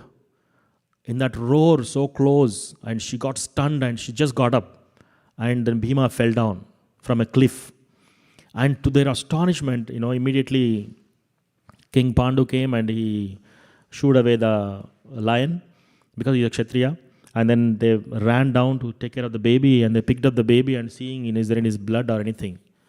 And to their surprise, the baby is all good, in all good health. But the stone that this boy fell down, that got crushed into pieces. So Bhima is so strong. He is extraordinarily strong. So like that, Bhima is born. And then they thought we will invoke Indra because he is very powerful and he is very resourceful. But in order to do that, they had to do 1 year tapasya. So both husband and wife, Kunti Maharani and Pandu, they stood on one leg, morning till evening, without food, water. And like that, they did 1 year tapasya. And then they called Indra, and then Arjuna is born. So like that, it's a long story. We can go, but we have another half an hour here. We have a lot more thing to cover. So like that, these 3 children were born. And then when Pandu came and he asked for more, then Kunti Maharani suggested, this is Kunti Maharani again, he said that even in extreme situations, one cannot call more than 3 people to have children. So she reminds him of Dharma. So then he stops. And after that, Madri started asking her husband, everybody has children. My sister Kunti Maharani has children, and Gandhari has gave birth to 100 children. I am the only person who is like this. Why don't you ask Kunti to give that mantra to me so that I can also have some children? So then, actually I have this, Pandu also wants more children. So basically, she will invoke, she'll call, and then choose your demigod. So she invites Ashwini Kumaras, they are twins. And she told, I'll give this mantra only once. And once she was thinking, I want more children in one shot. How? So these Ashwini Kumaras are always twins and they're always together. So he invokes, and then that's how Sahadeva and Nakula both are born. So this is what happened. But here is the character of Kunti. So one day, they goes, and Madri and Pandu they goes deep into the forest. And then Pandu, looking at Madri, he gets so much attracted, and then he immediately embraces her, and she was reminding him of the curse. But his power is so much that he just captivated her, and in that process he died, because the sharp of the rishi, the sage rishi said, right? So at that time, Queen Kunti has enough reasons to disregard Madri. You are the reason. You know that he will die, right? But at this point, why did you even allow? She never asked those questions. And then both were discussing. On the other hand, they were saying, when the husband dies, the sati ritual it's not a forced ritual. If the wives want to go to the same place, destination where the husband is going, they will enter the funeral pyre, it's called sati, and then they both will go to the same destination. So now both of them are competing. Kunti Maharani says, I am the elder wife, I am supposed to go with my husband. And then Madri is saying that, no, you take care of the children, I will go. And the discussion is going back and forth for several minutes and hours. And finally, Madri says one point, that when he died, he was in union with me, and without that desire, he died. So I would like to go to fulfill that desire. And at that point, Queen Kunti accepts. So I will stay back, I'll take care of the children, you go. So look at the character and the sacrifice of Queen Kunti. So like that, after that episode, then Queen Kunti is a widow now, and the children, they all take. And as they go into the Hastinapur, everybody, especially Duryodhana, used to rebuke, and a lot of times. And he wants to kill the Pandavas. And in one of the episodes, Duryodhana, he's always envious of Bhima, because Bhima is like very strong, and so he wants to somehow get rid of him. So he devises a plan of putting a poison. So he cooks a lot of food, and with his own hands he put poison in all the preparations. And he very lovingly sits next to Bhima, and Bhima is so fond of having lot of prasad. So he serves him cake, he serves him payasam, he serves him all food which is mixed with poison. And then he says, let's go on an excursion trip, on a water sports. And then they go to the river, and then Bhima is so strong, but this poison that is fed to him is equal, it will kill 100 strong people. And still he is very active. So they go, they are playing in the waters, and each time when they do the water sport, Bhima will pick them and then roll them and then throw them in the water. And sometimes Bhima just goes and just jumps in the water and splashes. That water falls on everybody. So like that, they were playing, and from morning till evening, the poison did not have any effect. And by the time sunset, Bhima is getting a little bit of drowsiness. So he thought that I'll lie next to this lake for some time. And then he slept, and he was completely affected with poison. So they both tie his hands and legs with the ropes, both Dushasana and Duryodhan, and they pushed him into the deep inside the river. And then everybody was looking, all the Pandavas were looking for Bhima and for a long time, and they come back home. And then Duryodhan and Dushasana says, oh, he would have already gone. And Duryodhan, Yudhishthira, thinking that everybody is like him, he says, probably, yeah, let's see in the palace. They all go. Kunti Maharani comes. Where is Bhima? Bhima is not here. I thought he came already. No, he did not. Then Kunti Maharani says, no, go and search him again. And she is now in tears. And she calls Vidura. And crying, she says that this Duryodhan is such a evil-minded person, always trying to kill my children. Maybe something happened. Then Vidura is a very smart person, and he is also glorified in Srimad Bhagavatam as Bhavadvida Bhagavatas Tirtha Bhuta Swayam Bibho Tirti Kurvanti Tirthani Swantastena Gadabhrita. So, all the holy places will be at the lotus feet of a saintly person. We don't have to go to the holy places to get purified. If we associate with saintly people, all the effects of going to the holy places will be available. So she's associating, and then Vidura says that, don't worry, I heard blessing from Vyasadev that they will have a long life. Do not worry. His blessings will not go for a waste. So like that, she is crying, where is my Bhima? Where is my son? And it happened for 8 days. Just imagine the plight of the mother. And they waited for 8. On 9th day, he came back in flying colors. More stronger, because he goes to the Nagaloka, and he is gifted with the 10,000 elephants strength. So he becomes more strong, Bhima. So like that, now they all go, and then Duryodhana again coined another plot. This time, he wants to burn all the 5 Pandavas and Kunti also. So he is insisting his father to send them on an excursion trip to Varanavat. So finally, long story short, they all agree, and then they'll go there. But on going there, Vidura suspects. He's a very intelligent devotee. He suspects, and he says that something wrong is going to happen. So he tells Yudhishthira that be very careful. In a cryptic language he tells, but Yudhishthira is very smart to understand. So they all will go there. The plot is, the house is made of lac, and there are lot of pots and barrels of ghee put in a whole building, whole palace. The walls, the pillars, the roof, the floor, everything is made of wax. If you just light one matchstick and put a fire, the whole thing will burn very, very with a scorching fire. That is how they designed the house. So they entered, now they know. Just remember this point. They know, all 5 Pandavas and Kunti Maharani know that they will be burnt.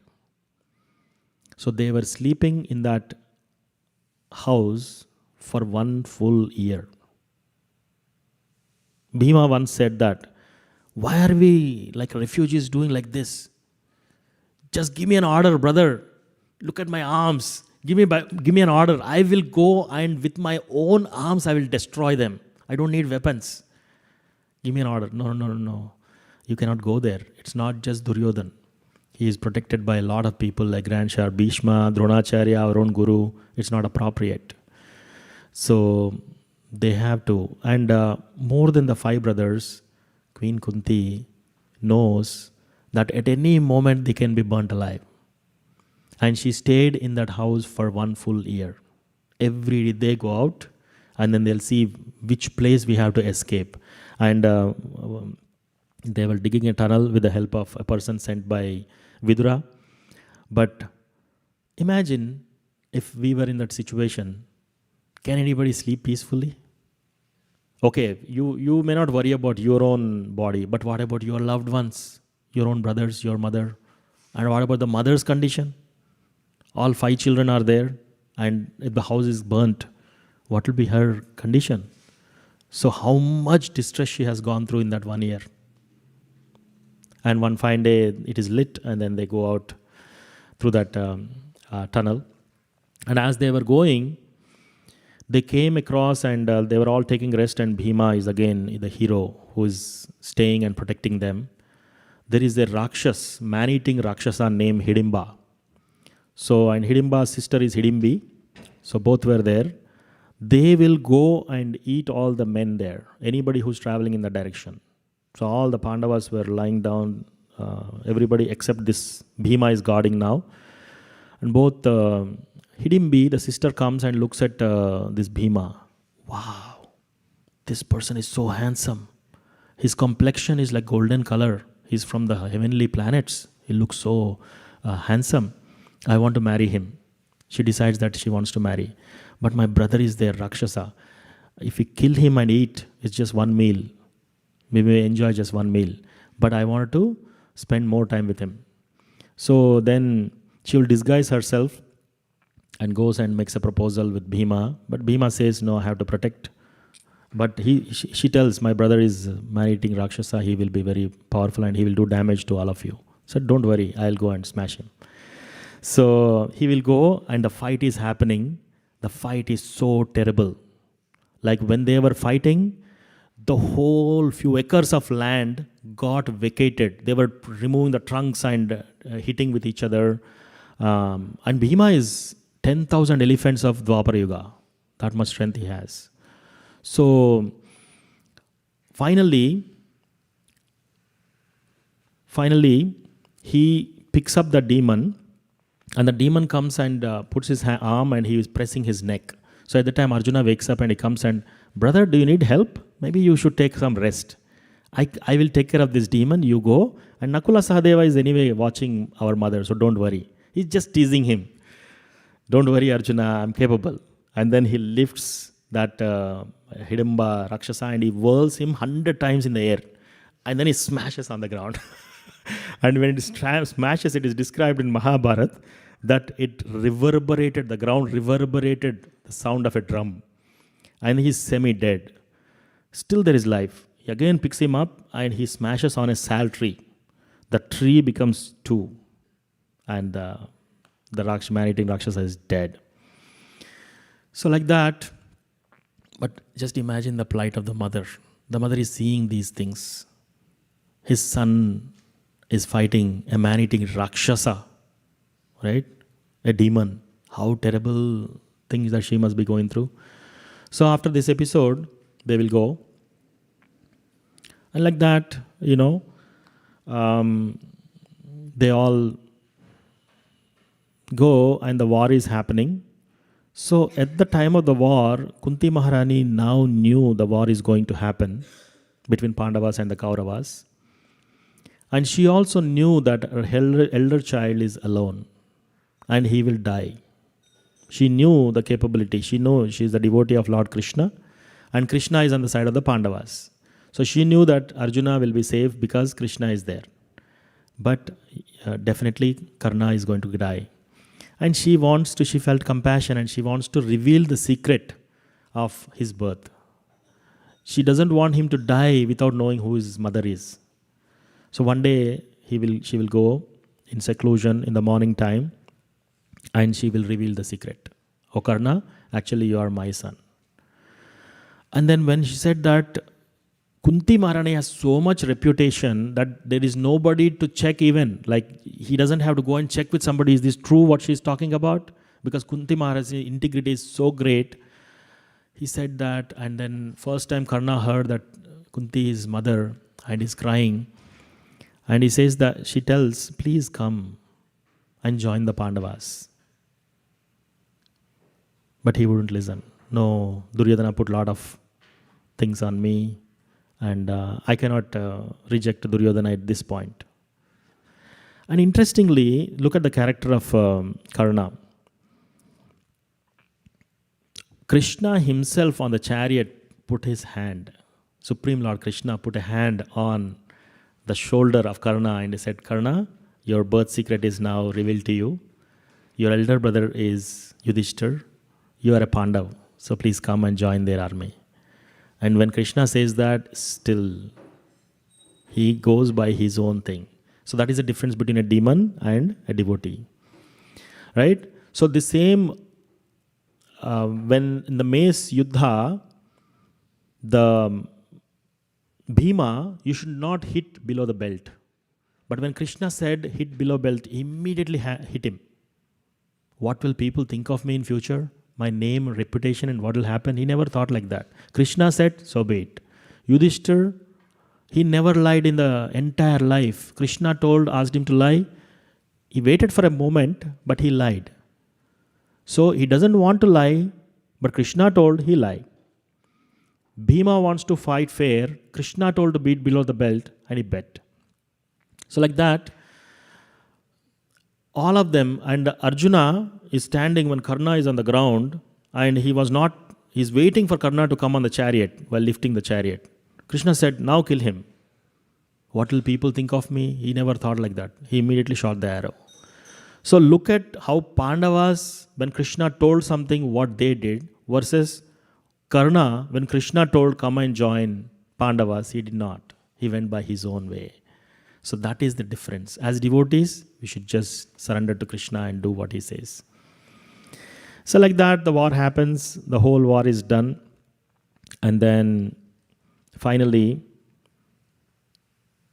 Yudhishthir is offering the tarpan to all the people who died, one after the other.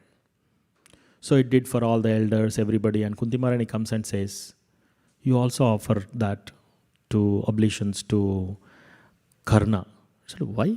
He's a Sutaputra. Why should I do that? Then she tells that, no, he's your elder brother. And immediately, the person who is Yudhishthir, his name itself is Yudhishthir, that means in the middle of the Yuddha, he is Thir. He is stable in the middle of a war. A person who never got angry. Ajata Shatru. He doesn't have any enemy. Entire life he was living a dharmic life. Entire life he was a soft-spoken person. And he is the person who is looked upon by everybody. Dharma. He cursed Kunti. And Kunti Maharani, look at her plight now. Look at her plight. That great Yudhishthir, who is such a person, is now cursing own mother. He cursed that ladies will never hear forth, any woman cannot keep her secret. So that is why no woman can keep the secret. They'll at least tell some of them. It's a secret, but they'll tell. Right?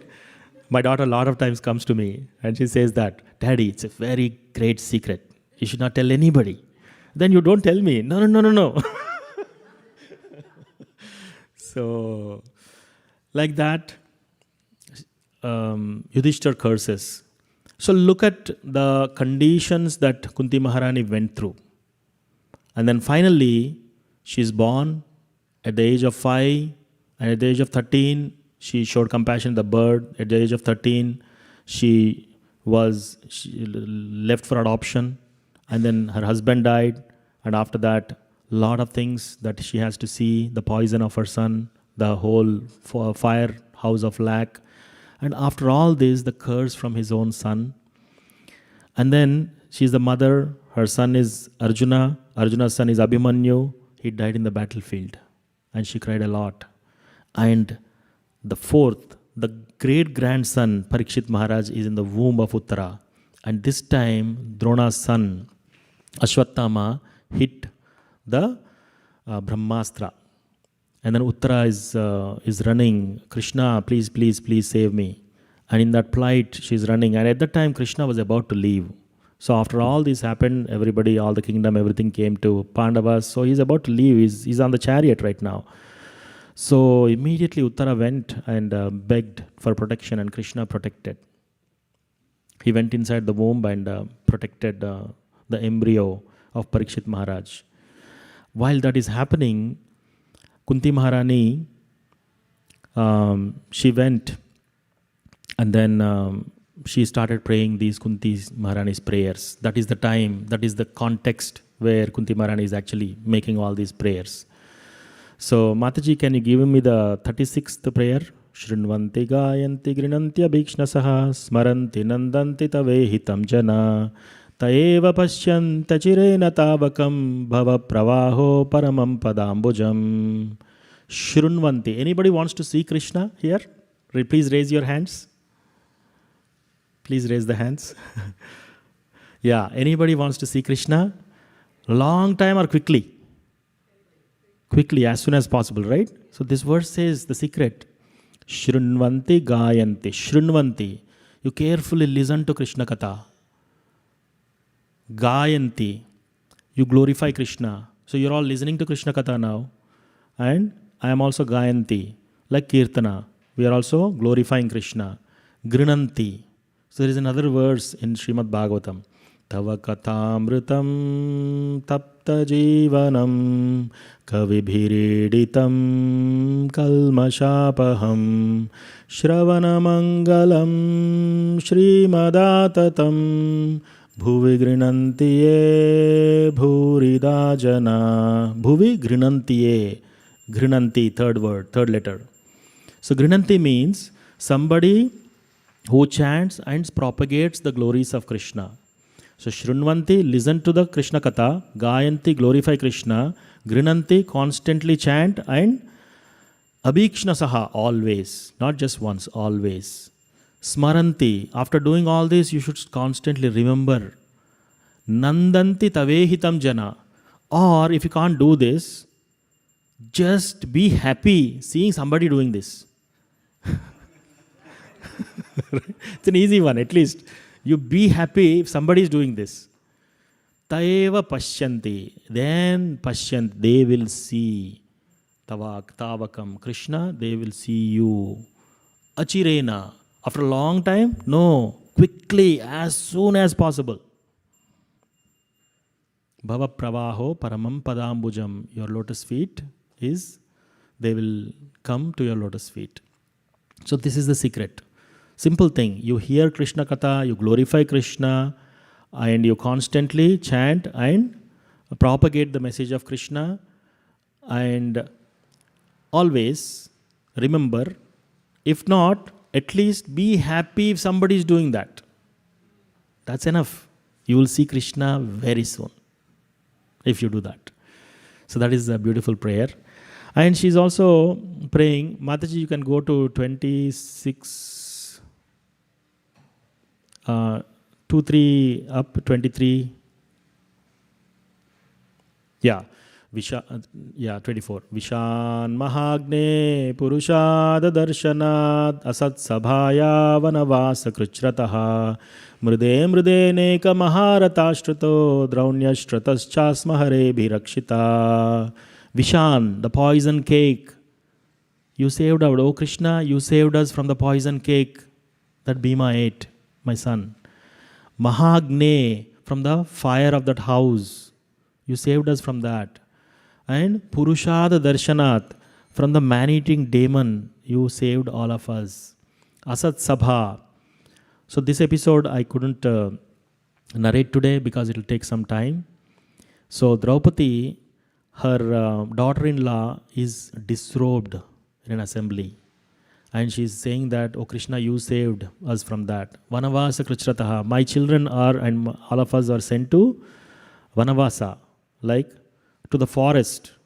Our kingdom is usurped and we were sent out.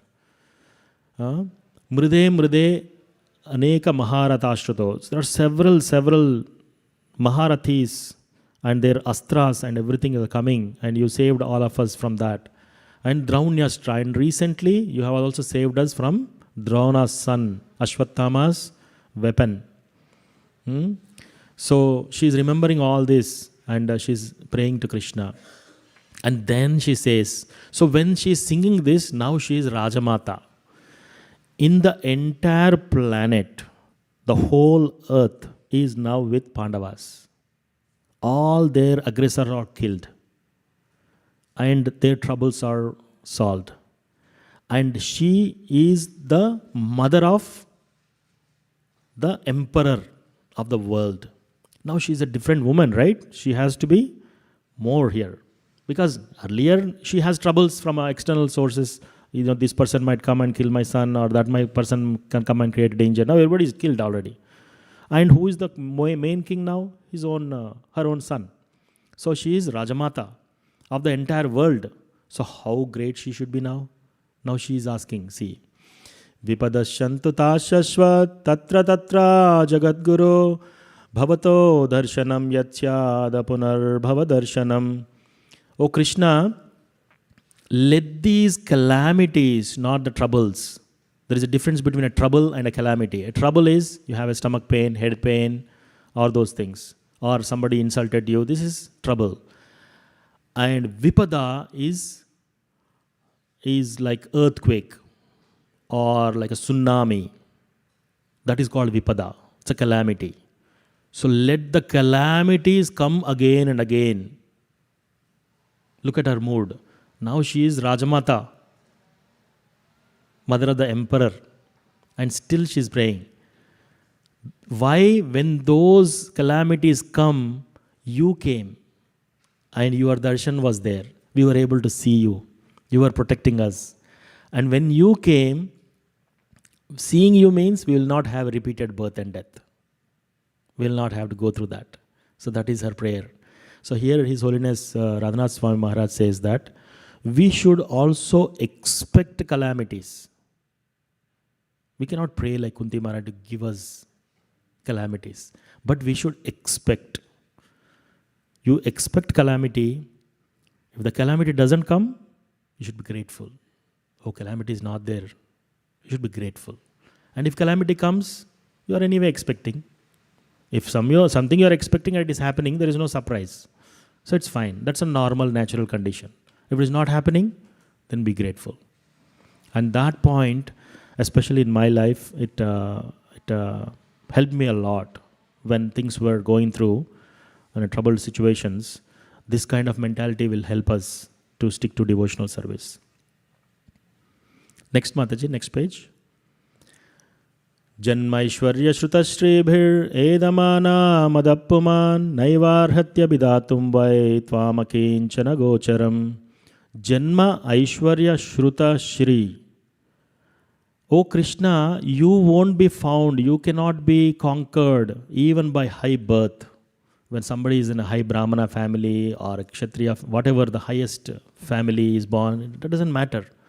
Janma, Aishwarya, if somebody is very rich, have so much money, they cannot conquer you. Shruta, somebody may be very eloquent, they are very learned, they are very wise, still that is not the qualification. And Shribhir, somebody is very beautiful. Even that, they cannot attract you. Edamana Madapuman, in fact, when they have any of these, they will become proud.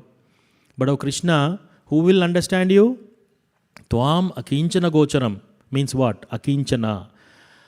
If somebody is thinking that everything that I have is what Krishna has given me, because Krishna has given me, I have these qualities. Otherwise, nothing belongs to me.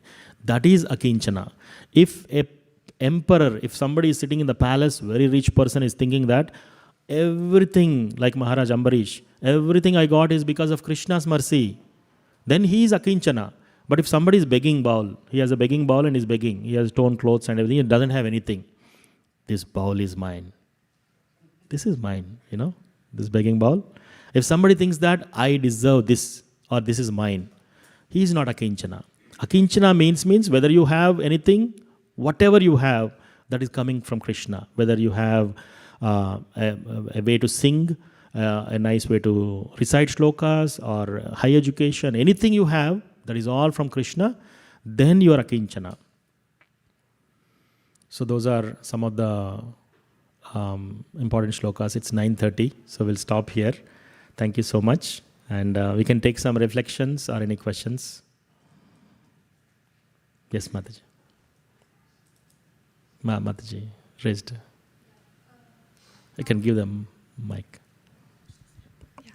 How to have so much of tolerance like Kunti Maharani, even though after having so much of calamities, how to have the tolerance to tolerate those troubles, those calamities. And even after all that, praying like, give me more, but you be there. Like if you get one, we'll say, oh Krishna, okay, you are giving. Second, third, then we will question, are you really there? So how to have that mood that you be with us? How to have that tolerance towards the calamities? Such a wonderful question. So, yes, one thing is to know, to kind of read Srimad Bhagavatam and understand what these devotees are going through. It's Kunti Maharani's life, if you see how much she went through, and then when we are going through troubles, you can say, what will Kunti Maharani do in this situation? You'll get an answer immediately. What will, if my Guru Maharaj is in this situation, what he will suggest? Maybe he is a sannyasi, or he's renounced. He may not be in our situation in this particular thing, but we can say, what would he advise? Then from the Chaitya Guru, we'll get the advice. So that is one aspect. And when you chant and when you get absorbed in Srimad Bhagavatam, those things will not bother you so much. Pravishta karna randrena svanam bhava saroruham dhunoti shamalam Krishna shalilasya yatasharat. So when we read Bhagavatam, it enters our heart and removes anything that is painful in our heart, lust, anger, greed, and all those attachments. So it will become easy. And tadeva ramyam ruchiram navam tadeva shokarnava shoshanam rinam. So the shloka says, when you are reading Bhagavatam, all your shoka, all your troubles, you will be able to come over that. So that is one thing that we can practice. And you can always, when you see these pastimes, then you will understand, who were they? This is the Rajamata, entire earth. We have a speck of a house somewhere in Bay Area, and we are paying rent or we are paying mortgage. And still, we have some ego. But when Rajamata, when Kunti Maharani, she has the whole world under the control of her own son, when she is, then what am I? So that will humble us. That will humble us. So those are some of the things that we can do. Good. Any more comments, questions? Yes. Yeah, Kennedy Mataji, then Prabhu, and then Mataji.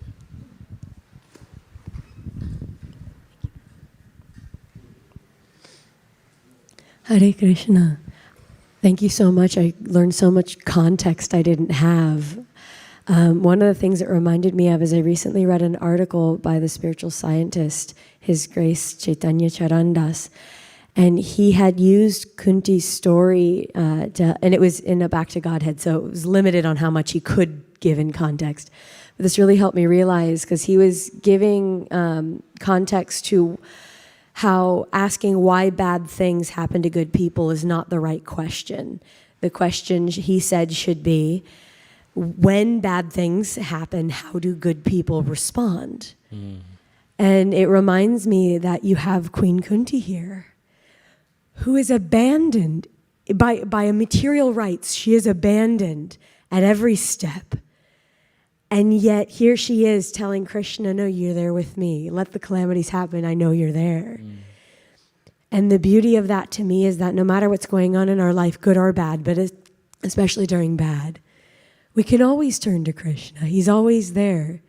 If anything, when there is no one else there, he is present In the 10th canto, chapter 88, verse 8, I might be getting the chapter and the verse mixed up, but he says, when I truly favor a devotee, I remove all of their wealth, and then when all of their family has abandoned them, they have nowhere to turn to but me. And it's that beautiful thing where she didn't complain once when she, if anything, even she would ask, what did I do?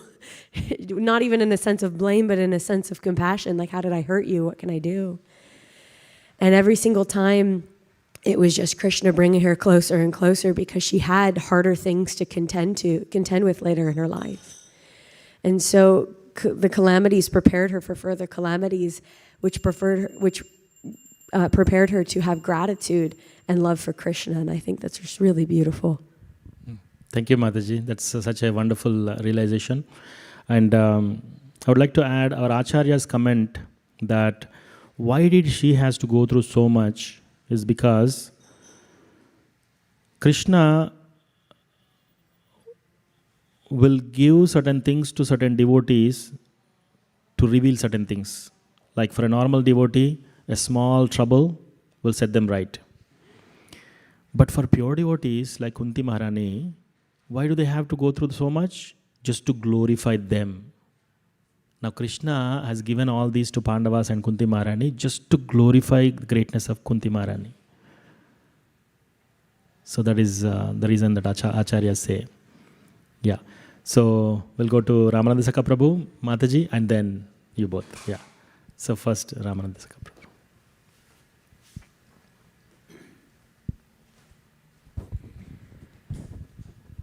You are quoting a verse from the prayers of Kunti.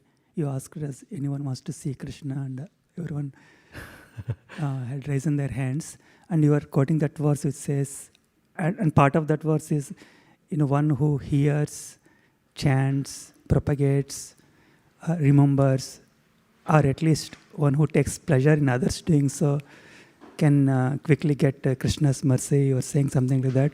But I want to say that even if one is doing everything that is mentioned in the beginning, that hearing, chanting, propagating, remembering, but if he is not taking pleasure in others doing so, the progress becomes very slow. Yes. So that is taking pleasures in others doing so, that is very critical to make quickly progress. Excellent point, Prabhu. Thank you for reminding us on that. Yeah. And that is also says Nirmatsara, not having envy. So if we, one reason His Holiness Jayadvatis Maharaj says that we have already, ISKCON devotees have already chanted enough rounds. But why are we not getting love of Godhead? It's only because there are aparats left. Aparats, envy, and those things. So if we just stop doing those aparats, we are already there. Thank you, Prabhu. Hare Krishna, Prabhu. So I have a question, two questions. One is, what is the age when she gave herself the name of Kunti? What was her age? Around 13 years. Just when she was with the Kunti Bhoj. Right. Second thing is, when we do this chant Hare Krishna, right? So was this the same chant which was throughout Mahabharata or from the beginning, or it was coined by ISKCON at certain time in this thing? When was it like? So Hare Krishna Mahamantra, what we chant, it is there from time immemorial, even before Mahabharata. Okay. Because it is written in the Kalisantarana Upanishad. Okay. So this mantra is given in the Upanishad itself. And Upanishads are written like way back. Vedas, Vyasadeva wrote Vedas, he divided into 4 parts. Samaveda, Rigveda, Yajurveda, Atharvana Veda. Later he wrote Vedanta Sutra. And then after Vedanta Sutra, he wrote the commentary of that sutra, which is Srimad Bhagavatam. He wrote 18 Puranas. He wrote 108 principal Upanishads, like Gita Upanishad, Kata Upanishad, Svetasvatara Upanishad. Like that, there is one Upanishad, Kalisantarana Upanishad. It is written there. Okay. So this mantra is there from time immemorial. So whether it was Kunti or it was Draupadi during the Chirharan, they always chanted this instead of just Krishna. Is just saying Krishna, Krishna, Krishna also the same power, or what is it? Like, are they different, right? Hare Krishna, Hare Krishna, Krishna, Krishna, and then, or are we just chanting Krishna, Krishna, Krishna, Krishna? So Acharyas gave us this method in the Kali Yuga. Harirnama, Harirnama, Harirnama Evikeram, Kalam Nasteva, Nasteva, Nasteva Gatranyata. So Harinam is given in Kali Yuga, but they are in the Dwapara Yuga, first thing. Second thing is, they're also, see, we are on the sadhana bhakti stage. Right. Sadhana bhakti means we are on the practice stage. And there is already Raganuga bhakti and Ragatmikas bhakti. So Ragatmika bhakti is like they are already devotees, eternal devotees of Krishna. They come, when Krishna comes, do their eternal leela and leave. So for them, the rules of sadhana bhakti doesn't apply. They are above that rules. In fact, it is not that they wanted to remember Krishna by chanting. Gopis, it is said, they wanted to forget Krishna. But even for a fraction of second, they cannot remove Krishna from their mind, from their hearts. Even for the fraction of second. They were cursing Brahma. Brahma, what kind of a creator are you? You created this eyes. Okay, they are seeing Krishna, it's good. Why did you create these eyelids? When we blink like that, we are missing Krishna, and it is feeling that we are missing Krishna for some yugas. Just in the blink of an eye. So, are you intelligent enough? Why, can anybody Stop that. Yeah, why do you want to put the eyelids? You should have eyes just directly so that you can always see Krishna. So it's not, their stage is different. So they cannot forget Krishna even for a second. They're breathing, they're sleeping, every time it's just Krishna, completely absorbed. And then when we follow their steps, it's Raganuga. And even to get that stage, we have to do the sadhana bhakti. We are trying to see, we cannot claim that we think of Krishna 24 hours a day, right? We still, do a lot of things. And at least this practice is given by Acharyas to chant 16 rounds. But is it okay to just say Krishna, Krishna, Krishna? After your chanting is done, yes, it's fine. Okay. It is fine. But, it's always good to follow the teacher. Okay. We all should have a guru. And without guru, we cannot have success. And with that guru, whatever the guru says, we have to follow that. So our Guru Varga says, you chant Hare Krishna Mahamantra in the beads properly, 16 rounds. And for the rest of the day, you again chant Hare Krishna Mahamantra while cooking, while sleeping, while still walking. In the mind, it should go on. Right. But sometimes you can sing other bhajans also, like we also do Jaya Radha Madhava, right? All those things, again, we are thinking of Krishna only.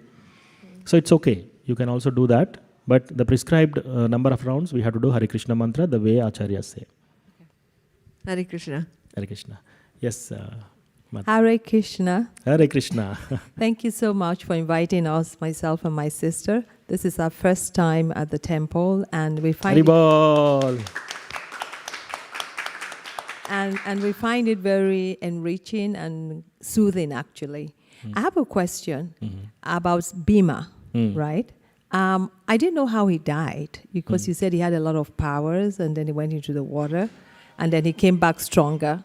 So I don't really know how he died in the end, or how he got his powers. Did he get his powers from his mother, Kunti, or was it from the demigod? So I'm a bit confused. It may be a very odd question to ask, but I just wanted some clarity, if that's okay. Yes, yes. Thank you. So in Srimad Bhagavatam, it is said that once they had the kingdom, they won the kingdom, and they ruled that kingdom for 36 years. After 36 years, they all retired. So they all retired means they left the clothes, their royal clothes, their family, everything behind, and they went into the forest for intense tapasya. So that is also called Vanaprastha.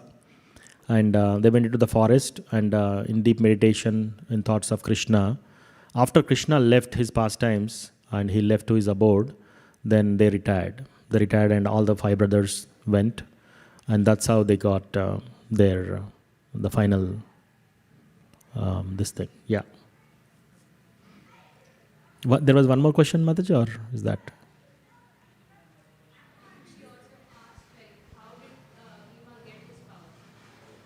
How did Bhima get his power? So Bhima is the son of Vayu, the son of wind god. So wind god is the god who controls all this tornadoes, the air, everything. So just imagine when a tornado, powerful tornado is coming, it goes and then all the houses, the trees, everything collapse. So it says that wind god's son is Bhima. So he is endowed with so many powers. When he is born, he is very strong. Not only that, when he had that poison, he was pushed into the water. So he went into the Nagaloka. There is another planet called Nagaloka. All the serpents will be there. And when they saw this, and they identified him as son of Kunti. And Kunti is also related to the Nagas. So like that they identify and they give him an intoxication drink, which also has poison. And some of the snakes there, as soon as it came, they also bit him. So he already has poison. In order to get rid of poison, you have to, again, the contract medicine is also poison, the antidote. So he got that and they got him some beverages. He's so hungry, he's always wants food. So he drank glass after glass, several glasses. And that also endowed him with the power of 10,000 elephants. The power of 10,000 elephants. And that is why he always does these Herculean tasks. And when they came out of that burning house under the tunnel, they came out and they were walking, and everybody is tired. Mother is tired, and all the brothers are tired, they are thirsty, and they cannot walk any longer. So Bhima said, he put his hands like this, and he said, 2 brothers sit this side, other 2 brothers sit this side, and Kunti Maharani on the neck. And then he started not walking. He started running. And when he was running, it is said in Mahabharata that all the ferocious animals got scared. Like a tornado is coming here. He was running that fast. So that is his power. Thank you. Yes, Mataji.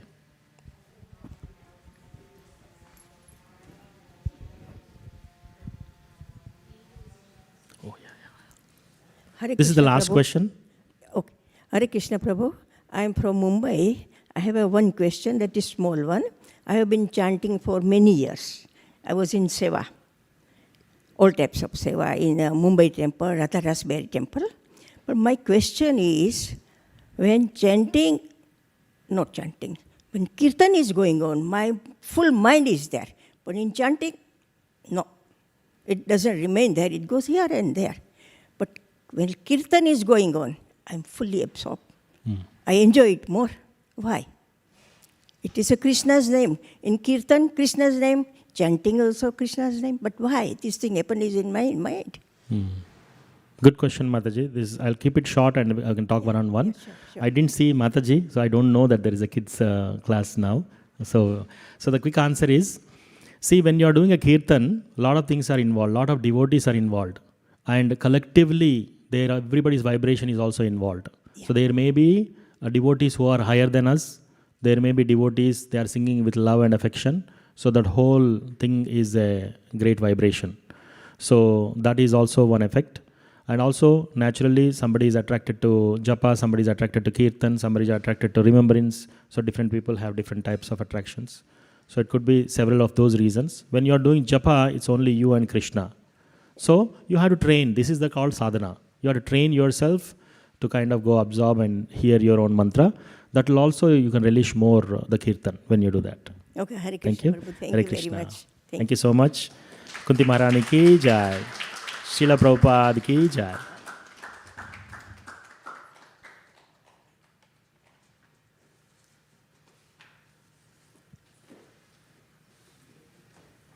Whom to give? Thank you so much, Prabhu. That was such an enriching class in sharing all the pastimes of Kunti Maharani, taking us on the journey of her life. We would like to now continue with the morning part of the Kaishora presentation. Today's presentation is going to be given by Atyant.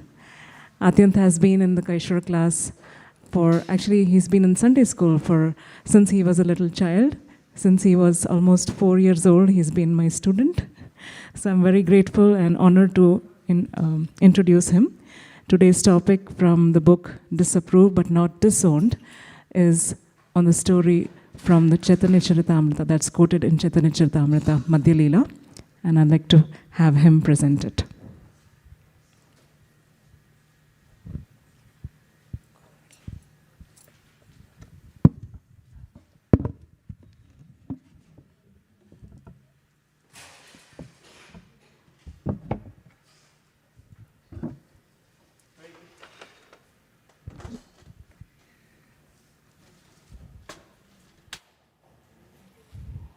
Hare Krishna, dear devotees. My name is Atyant, and today I'll be presenting about a topic called Haunting Past, Promising Future from the book Disapproved but Not Disowned, written by His Grace Gauranga Darshan Prabhu.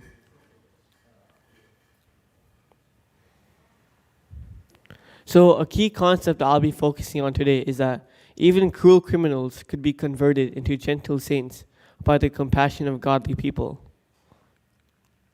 And this is the table of contents. First, we'll go over how the hunter runs into Narada Muni. Then second is compassion that curtailed passion.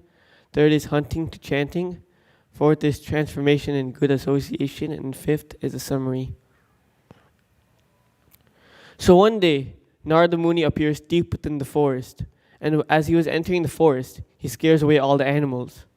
The hunter gets angry at Narada Muni that all the animals are gone. So Narada Muni had a doubt in his mind that he wanted to settle with the hunter. He asked, while I was coming here, I saw a deer, a boar, and a rabbit, all lying half dead. Did you shoot them with your arrows? The hunter said, yes. The hunter had the habit of half killing animals, which gave pleasure to the hunter. But Narada, being a compassionate soul, was pained to see it. So Narada Muni asked, why'd you half kill them? Why'd you not kill them completely? The hunter said, my name is Mrigari, the enemy of animals. My father taught me to kill them in that way, where when I see half-killed animals cry in pain, I feel great joy. So one's thoughts, inclinations, tastes, likings, and actions are often predisposed by one's past conditionings and trainings. A good upbringing of a human makes a human being perfect one's own life and contribute positively to others. While on the other hand, poor training can lead to negative outcomes. Narada Muni had one request for the hunter, and the hunter thought that he might want some animal skins and offered that. But Narada Muni did not want any animal skins. He begged the hunter to kill the animals completely and not leave them half dead. The hunter said, why? What's wrong in that? An ignorant and sinful person lacks discrimination of good and bad and cannot even understand the most trivial and obvious faults in his or her acts. Narada Muni explained that when you kill animals completely, there's a little offense in it. But when you half kill animals and take great pleasure in seeing them suffer, you commit like a lot of sins, a great amount of sins. And then those animals will kill you in your future lives. So one who causes unnecessary pain to any living entity is inevitably punished by the laws of nature. By this, Mrigari became afraid of all the punishments that he's been doing since his childhood, and immediately seeks guidance and shelter from Narada Muni. So committing mistakes is common, but if one is honest to admit them, humble to seek guidance, and patient to rectify them, they can easily overcome it. After that, Narada Muni ordered the hunter to break his bow immediately. The hunter said, if I break my bow, how shall I maintain myself? Narada said, do not worry, I shall supply you with food every single day.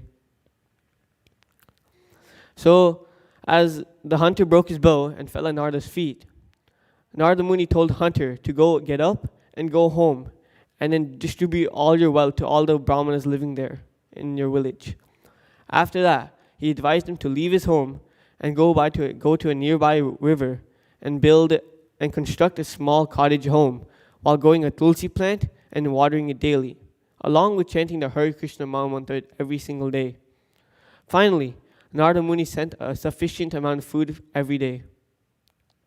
Then, Narada Muni brought the half-killed animals like the deer, boar, and rabbit, back to consciousness. Mrigiri was struck in wonder and followed the instructions of his spiritual master, Narada Muni. So the faith in the instructions of a bona fide guru makes the disciple successful in spiritual life. After this, so the faith in the instructions of a bona fide guru makes the disciple successful in spiritual life. And then Narada Muni, so the villagers were like impressed by the transformation of Mrigiri's like how he transformed from a hunter to a devotee. And then all the villagers, they brought alms and food and money and gave it to him. But in one day, Mrigiri collected enough food, just enough food for weeks. But he and his wife could only accept as much as they could eat. So a devotee is satisfied to accept whatever he or she needs and is not greedy to accumulate more. So now one day, Parvati Muni and Narada Muni and Parvati Muni, his friend, came to the hunter's house. The hunter saw them from a far distance and ran as fast as he can towards them. As he was about to offer obeisances, he noticed ants crawling around their feet. He quickly washed the ants away and offered obeisances. So even the most cruel person could become a compassionate person just by associating with people of noble character. Then the hunter brought Narada Muni and Parvati Muni into their house and washed their feet with great devotion.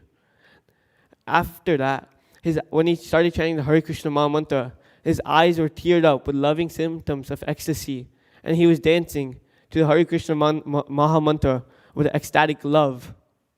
A saint is like a touchstone who transforms even criminals into saints. His mercy not only washes away cruelty from a criminal's heart, but fills it with love for God. And this is the summary. People are not born to corrupt, but Mrigiri has been trained ever since his childhood to kill animals. When one is brought under major influence, in this case Narada Muni being the major influence, it can have a positive effect on one's mind, and that can bring them to the right path. A broad-minded person does not condemn transformed persons for their tainted past, but rather appreciates them for their promising future. As a quote from Oscar Wilde states, "Every saint has a past, every sinner has a future." Thank you for listening. Hare Krishna.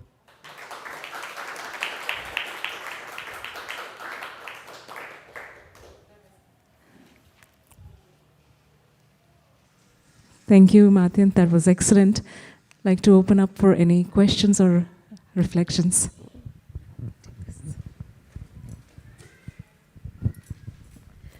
Hare Krishna, that was an absolutely wonderful presentation. I'm struck by the amount of detail you had about the story. That's not a simple story to tell, and you had the details of the villagers, the ants, you had everything laid down in details I hadn't even heard before. And I had a question for you. On one of the slides you had talked about upbringing. If you're brought up by a family who doesn't follow regulative principles, but you are trying to yourself, would it be better to disregard the father's orders in favor of upholding your regulative principles, them not asking you to eat or drink anything untoward, but if they say they want you to go grocery shopping and pick up meat, is it better to disobey them, or is it better to follow them in those circumstances? My opinion would be that you should ask a guru, and then they can give you an answer, and yeah. Perfect. And, yeah, they can help you with that life choice. Thank you very much. Hare Krishna.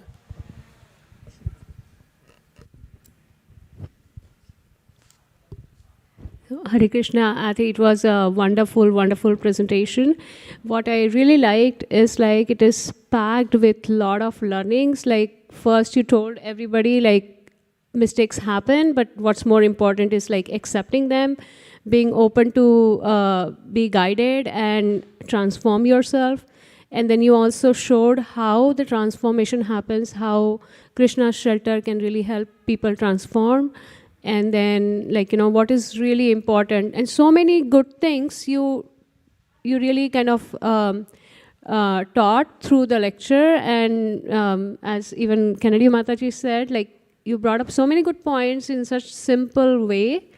It was amazing, yeah. And your the way you presented your presentation was also very nice. Thank you. Very Mataji. impressive. Thank you. Any other questions or reflections?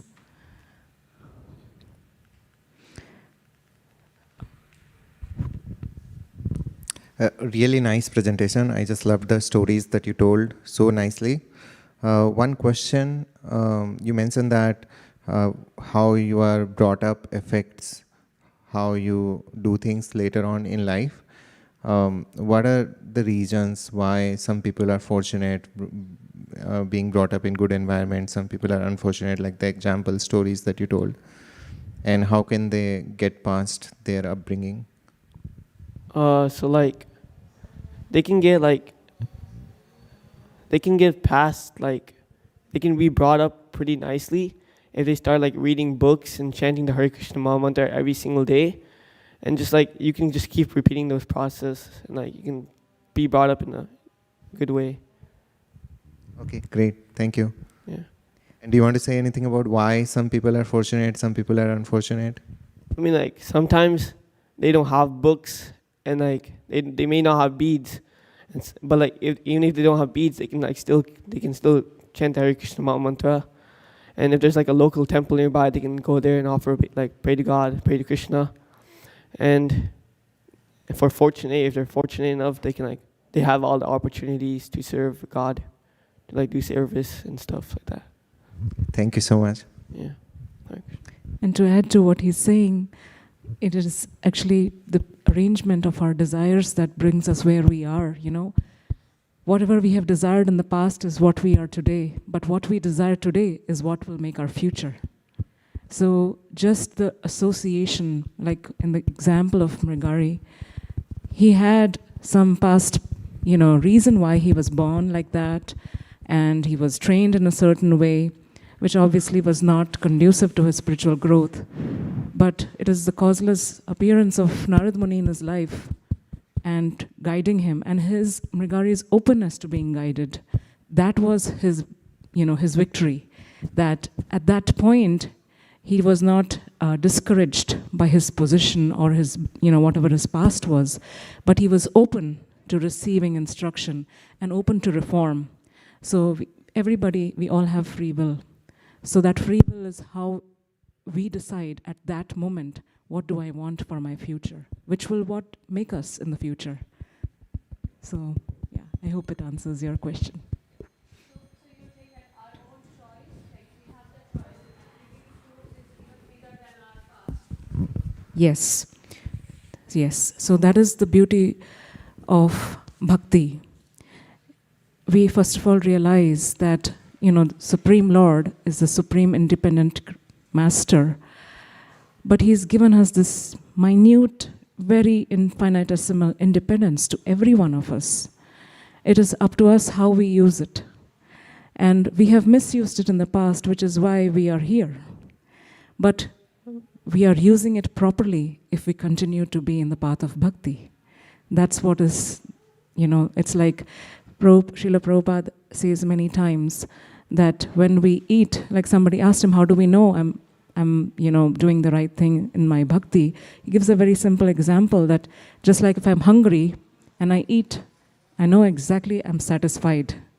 So the path of bhakti is so reciprocal, the reciprocation from the parampara, from Guru and from Krishna himself, we can feel it in our heart. It's a connection of the heart with the super soul and with Krishna. So we can understand that every moment what we choose is how it's going to determine our future. So that is the beauty of this story. I really love this story, and it's quoted in Sri Chaitanya Charitamrita Madhya Leela. And Atyuta, you have brought it out so wonderfully, because it is bringing out the essence and gives us the hope that every one of us can learn from these stories and learn from the guidance of those who are more advanced than us to be able to progress on this path. Any other comments or questions at this point? Yes, Prabhu.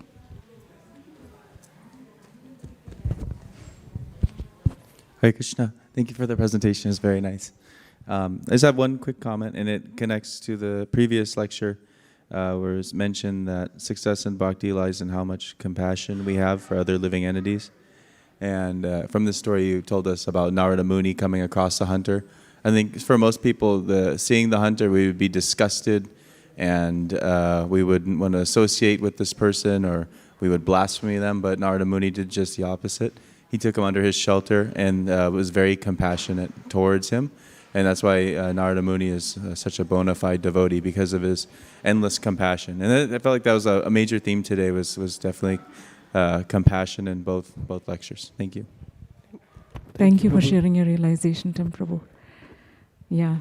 Narad Muni appears in every canto of the Srimad Bhagavatam. He's the only character who appears in every canto of the Srimad Bhagavatam, and is such a pivotal role to bring so many levels of devotees. You know, there's Prachina Barishat, Krishna, there's Queen Kunti, there's Kamsa, there's everywhere all kinds of levels of, living entities who are brought to bhakti by him, by his power.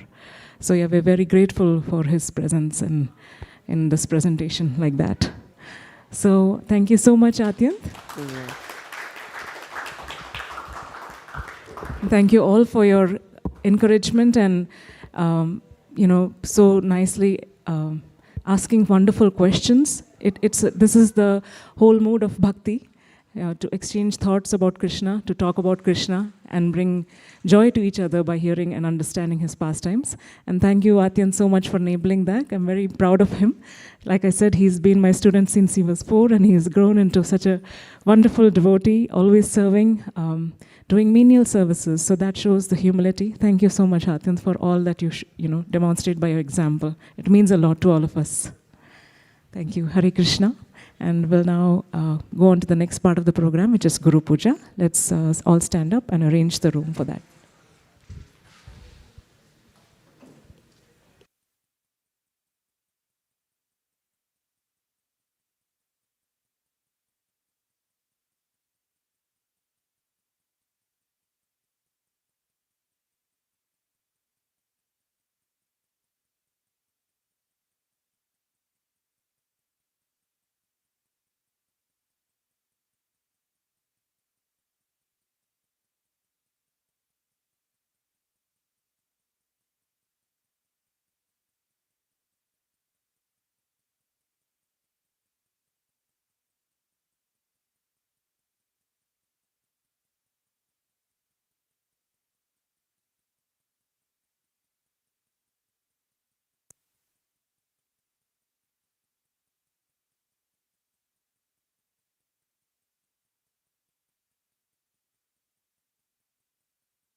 Hare Rama, Rama Rama, Hare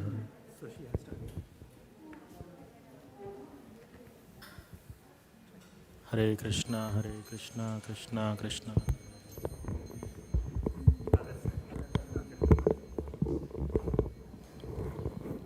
Hare Krishna. One request. So, Her Grace Kennedy Mataji's friend Matthew, he passed away yesterday. So please pray for him, and so that he gets closer to Krishna's mercy and become a devotee very soon. Thank you so much.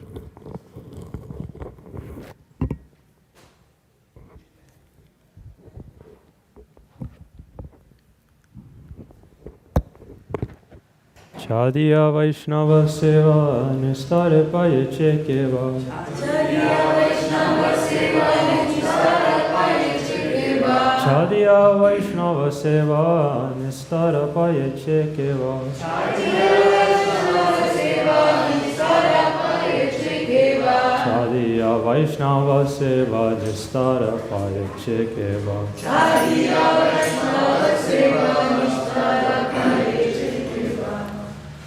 Namashishtam Manumapi Shakshiputram Atva Surupam Rupam tasyagrajam Gurupurim maturim Koshtabhaktim Radha Kundam Girivaram Aho Radhika Madhavaswam Shri Gurum Tam Namastu. Hey Guru Gnanada Dina Bandho Swananda Karnaika Sindho Davanasina Hitavatara Prasida Radha Pranaya Prachara. Hey Dina Bandho Karunaika Sindho Guru Prasadam Mai Mandamukte Laksha Parade Bahupapagade Tatpada Padme Stumatisha Krishne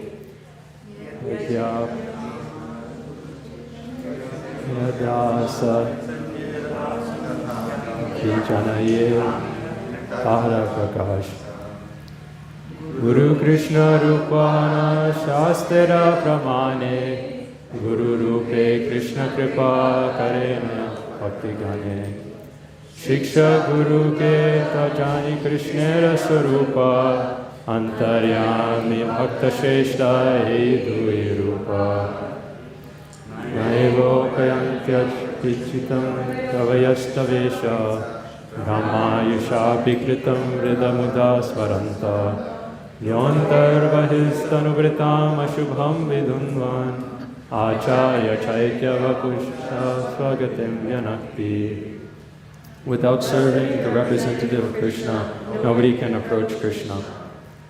I bow down to the lotus feet of my spiritual master, by whose causeless mercy I have obtained the supreme holy name, the divine mantra, the service of son of Shachimati, the association of Srila Swarup Damodar Rupa Goswami, and his older brother Sanatana Goswami, the supreme abode of Mathura, the blissful abode of Vrindavana, the divine Radha Kund in Govardhan Hill, and the desire within my heart for the loving service of Sri Radhika and Madhava and Vrindavan. O spiritual master, O giver of divine wisdom, O friend of the fallen, you are the giver of your own bliss, and you are the only ocean of mercy.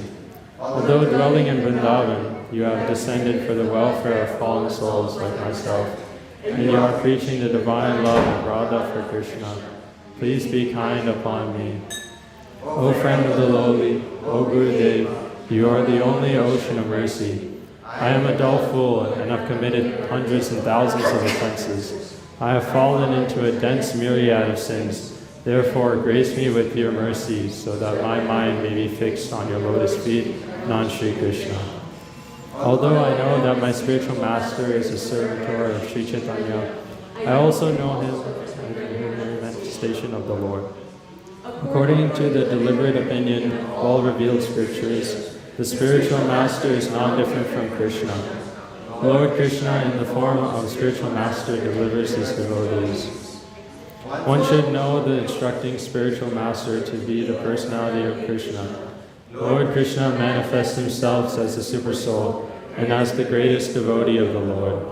O my Lord, transcendental poets and experts in spiritual science cannot fully express their indebtedness to you. The prolonged lifetime of Rama. For you appear in features, externally as the Acharya and internally as the Supersoul, to deliver the embodiment being by directing him how to come to you. At the feet of our spiritual master, the only way by which we can attain pure devotional service, I bow down to his lotus feet with great awe and reverence. By his grace, one can cross the ocean of material suffering and obtain the mercy of Krishna. Our only wish is to have our consciousness purified by the words emanating from his lotus mouth. Attachment to his lotus feet is the perfection that fulfills all desires. He opens our darkened eyes and fills our hearts with transcendental knowledge.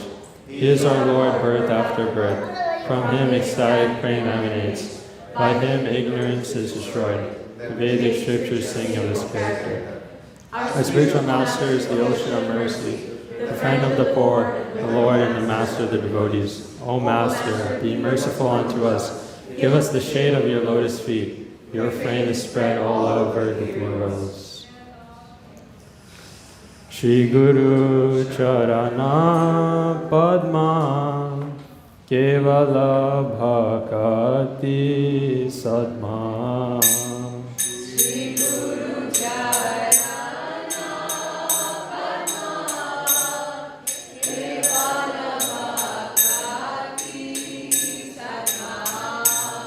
Shri Guru Charana Padma Kevala Bhakati Sadma.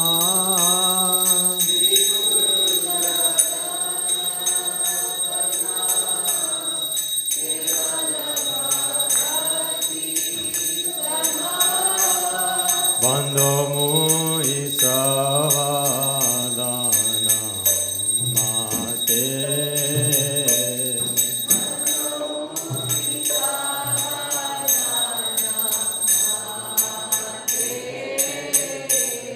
Bando Mui Savadana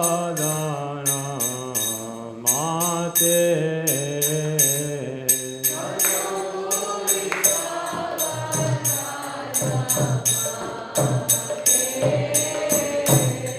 Chaharo prasade vai e bhavatoriya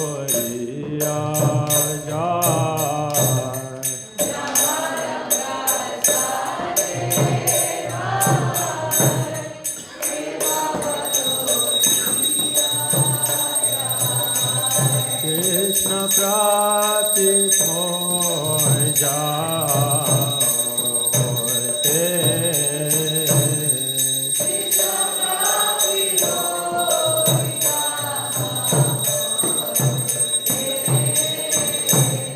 Krishna prapti hoite.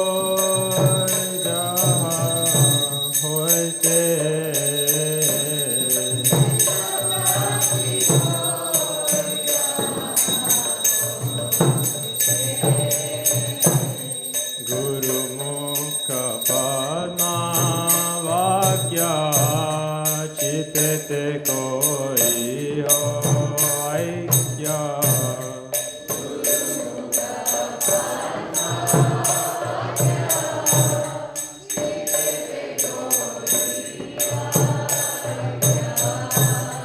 Arna Koi Ho Mane Asha.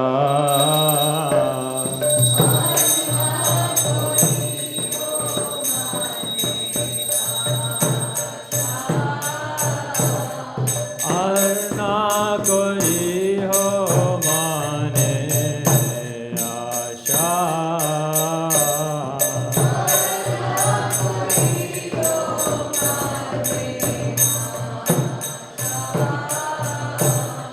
Shri Guru Charane Rati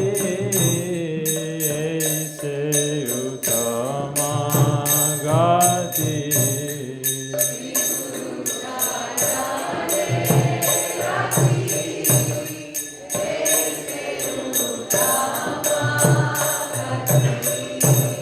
Shri Guru Charane Rati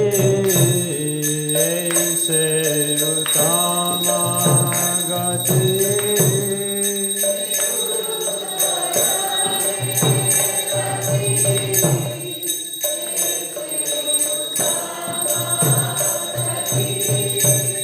Jai Prasade Pure Sarva Asha.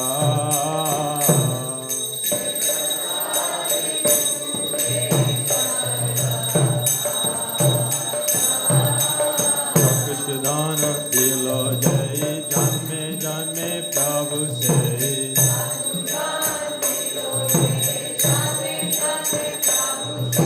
Chakushudana Dilo Jai Janme Janme Prabhu Se.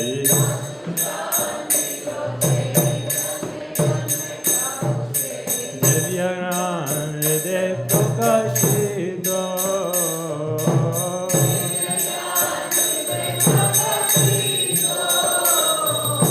Devyagnan Hriday Prakashito.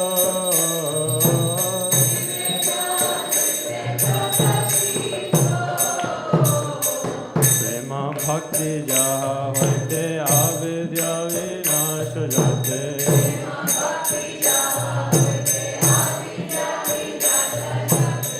Prema ભક્તિ જા હોય તે અવિદ્યા વિનાશ જાય તે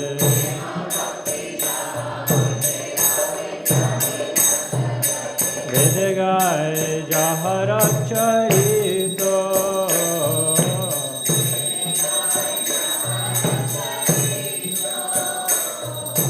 વેદ ગાય જાહર ચરિતો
Krishna Prasthaya Bhutale Srimate Bhaktivedanta Swami Niti Namine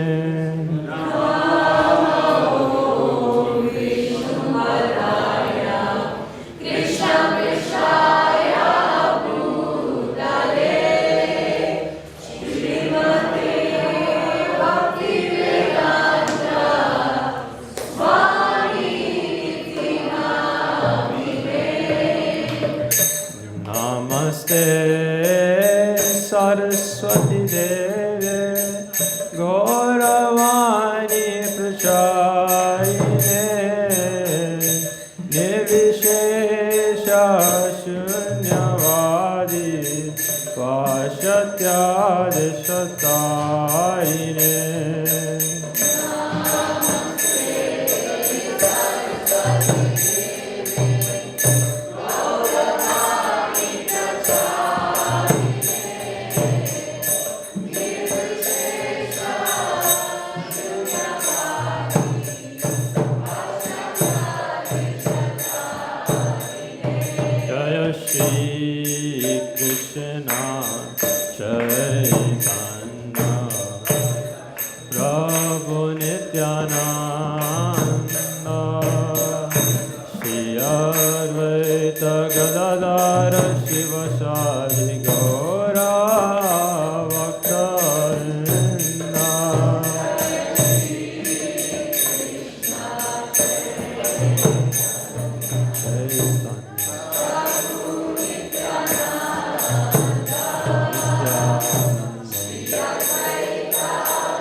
Nityananda Shri Advaita Gadadhar Shivasadi Gaura Bhaktarinda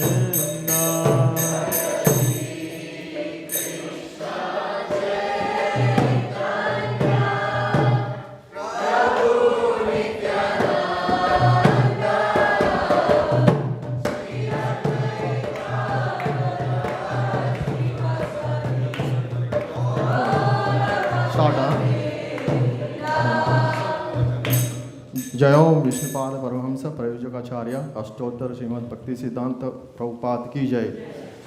जय ओम विष्णुपाद परमहंस प्रयोजकाचार्य अष्टोत्तर भक्ति सिद्धांत सरस्वती गोस्वामी महाराज की जय। अनंत कोटि वैष्णविंद की जय।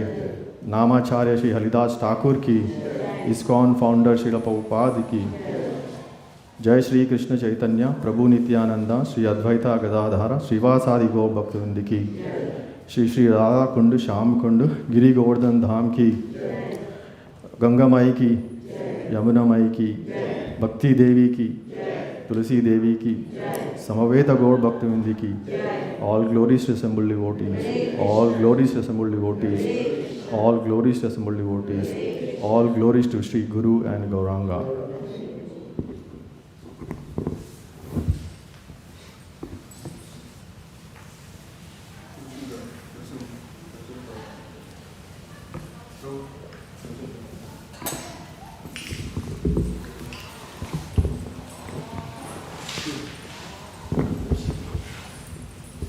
Namaste.